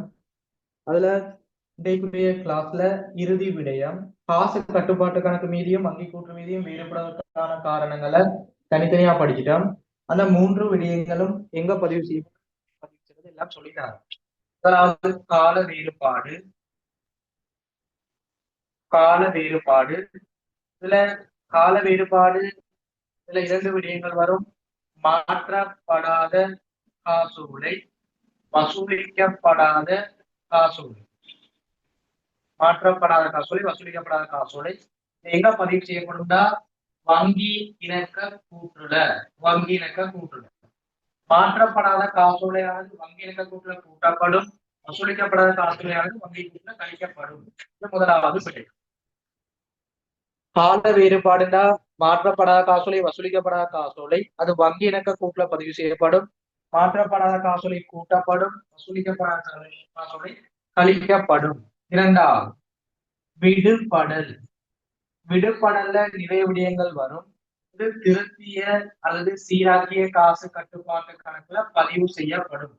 திருத்திய அல்லது சீராக்கிய காசு கட்டுப்பாட்டு கணக்குல பதிவு செய்யப்படும். அதாவது பாருங்க, சீராக்கிய காசு கட்டுப்பாட்டு கணக்குல வரவுலையும் பதிவு செய்யப்படும், செலவுலையும் பதிவு செய்யப்படும். எங்கெங்க வரும்னு சொல்லிட்டாங்க. வரவுலையும் பதிவு செய்யப்படலாம், செலவுலையும் பதிவு செய்யப்படும். வரவுல பதிவு செய்யப்படக்கூடிய விடயங்கள் நேரடி வைப்புகள், நிலையான கட்டளை பெருமளவுகள், கொடுத்து மறுக்கப்பட்ட காசோலை. செலவுல பதிவு செய்யக்கூடிய விடயங்கள் நிலையான கட்டளை கொடுப்பனவுகள், வங்கி அறவீடுகள், வைப்பிலிட்டு மறுக்கப்பட்ட காசோலை. சரியா? இதெல்லாம் செலவுல பதிவு செய்யப்படும். கால வேறுபாடுனா மாற்றப்படாத வசூலிக்கப்படாத காசோலை வங்கி இணக்க கூட்டுல கூட்டப்படும், கழிக்கப்படும். இப்படி வரும் வங்கி இணக்க கூற்று, அதுல மாற்றப்படாத காசோலை கூட்டுவோம், வசூலிக்கப்படாத காசோலை கழிப்போம். இதுதான் வரும். சரியா? மாற்றப்படாத காசோலை கூட்டுவோம், வசூலிக்கப்படாத காசோலை கழிப்போம். அடுத்து விடுபடல்ல சீராக்கிய காசு கட்டுப்பாட்டு கணக்குல பதிவு செய்யப்படும். சீராக்கிய திருத்திய காசு கட்டுப்பாட்டு கணக்குல வரவுலையும் வரும், செலவுலையும் வரும். எனவே வரவுல பதிவு செய்யக்கூடியது இந்த விடயங்கள், செலவுல பதிவு செய்யக்கூடியது இந்த விடயங்கள். நேரடி வைப்பு, நிலையான கட்டளை பெறுவனும், கொடுத்து மறுக்கப்பட்ட காசோலை வரவுலையும், நிலையான கட்டளை கொடுப்பனும், வங்கி அறவீடு, வைப்பிலிட்டு மறுக்கப்பட்ட காசோலை செலவுலையும் பதிவு செய்யப்படும். இறுதியா பாருங்க, வழுக்கல். வழுக்கல் 2 விடயத்துல தொடர்புபடும். காசு கட்டுப்பாட்டு கணக்குல வரக்கூடிய வலு, வங்கி கூற்றுல இடம்பெறக்கூடிய வலு. இப்ப காசு கட்டுப்பாட்டு கணக்குல வரக்கூடிய வலு சீராக்கிய காசு கட்டுப்பாட்டு கணக்குல பதிவு செய்யப்படும். வங்கி கூற்றுல வரக்கூடிய வலு வங்கி இணக்க கூற்றுல பதிவு செய்யப்படும். இந்த வலு ஒரு கூட்டப்படலாம் அல்லது கழிக்கப்படலாம். அதே போல வலு வரவுலையும் இடம்பெறலாம், செலவுலையும் இடம்பெறலாம். அது வரக்கூடிய வலுவை பொறுத்தது. இவ்வளவுதான் 3 விடயங்களும் எங்க பதிவு செய்யப்படும். அதுக்கு ஒரு பண விடயம். இது ஷார்ட் நோட்ஸ் விடயம். இப்ப நாங்க இவ்வளவு நேரம் படித்த விடயங்களை ஒரே பேஜ்ல சொல்லித்தாரேன். இதோட பார்ட் 1 பார்ட் 2 விடயங்களுக்கு மிக உதவியாக காணப்படும். இப்படி நீங்க எங்கேயும் படிக்க மாட்டீங்க. சுவர் பண்ணி 100% உறுதிப்படுத்தி சொல்லி தருவேன். எனவே இன்றைக்குரிய இறுதியா சொல்லித்தர விடயம், இவ்வளவு நேரம் நாங்க படித்த விடயங்கள் அந்த கால வேறுபாடு, விடுபடல், வழுக்கல், இவ்வளவுதான் விடயம். இது எங்கெங்க பதிவு செய்யப்படும், எப்படி பதிவு செய்யப்படும். கால வேறுபாடுனா 2 விடயம் படிச்சு வச்சுக்கோங்க. மாற்றப்படாத வசூலிக்கப்படாத காசோலை வங்கி இணக்க கூட்டுல பதிவு செய்யப்படும். மாற்றப்படாத காசோலை கூட்டுவோம், வசூலிக்கப்படாத காசோலை கழிப்போம். விடுபடல்னா சீராக்கிய காசு கட்டுப்பாட்டு கணக்குல அது வரவுலையும் பதிவு செய்யப்படும், செலவுலையும் பதிவு செய்யப்படும், தரப்படுகிறது. வழுக்கல் காசு கணக்குலையும் இடம்பெறும், வங்கி கூட்டுலையும் இடம்பெறும். காசில் இடம்பெறக்கூடியது திருப்பிய காசு கணக்குல வரவோ செலவுல வரும். வங்கி கூட்டுல வரக்கூடியது வங்கி இணக்க கூட்டுல கூட்டப்படும் அல்லது கழிக்கப்படும். இதை உங்களோட டியூட்ல நோட் பண்ணிக்கொள்ளுங்க. மேலதிகமான ஷார்ட் நோட்ஸ். இதோட உங்களோட முதலாவது வகுப்பும் நிறைவடையுது.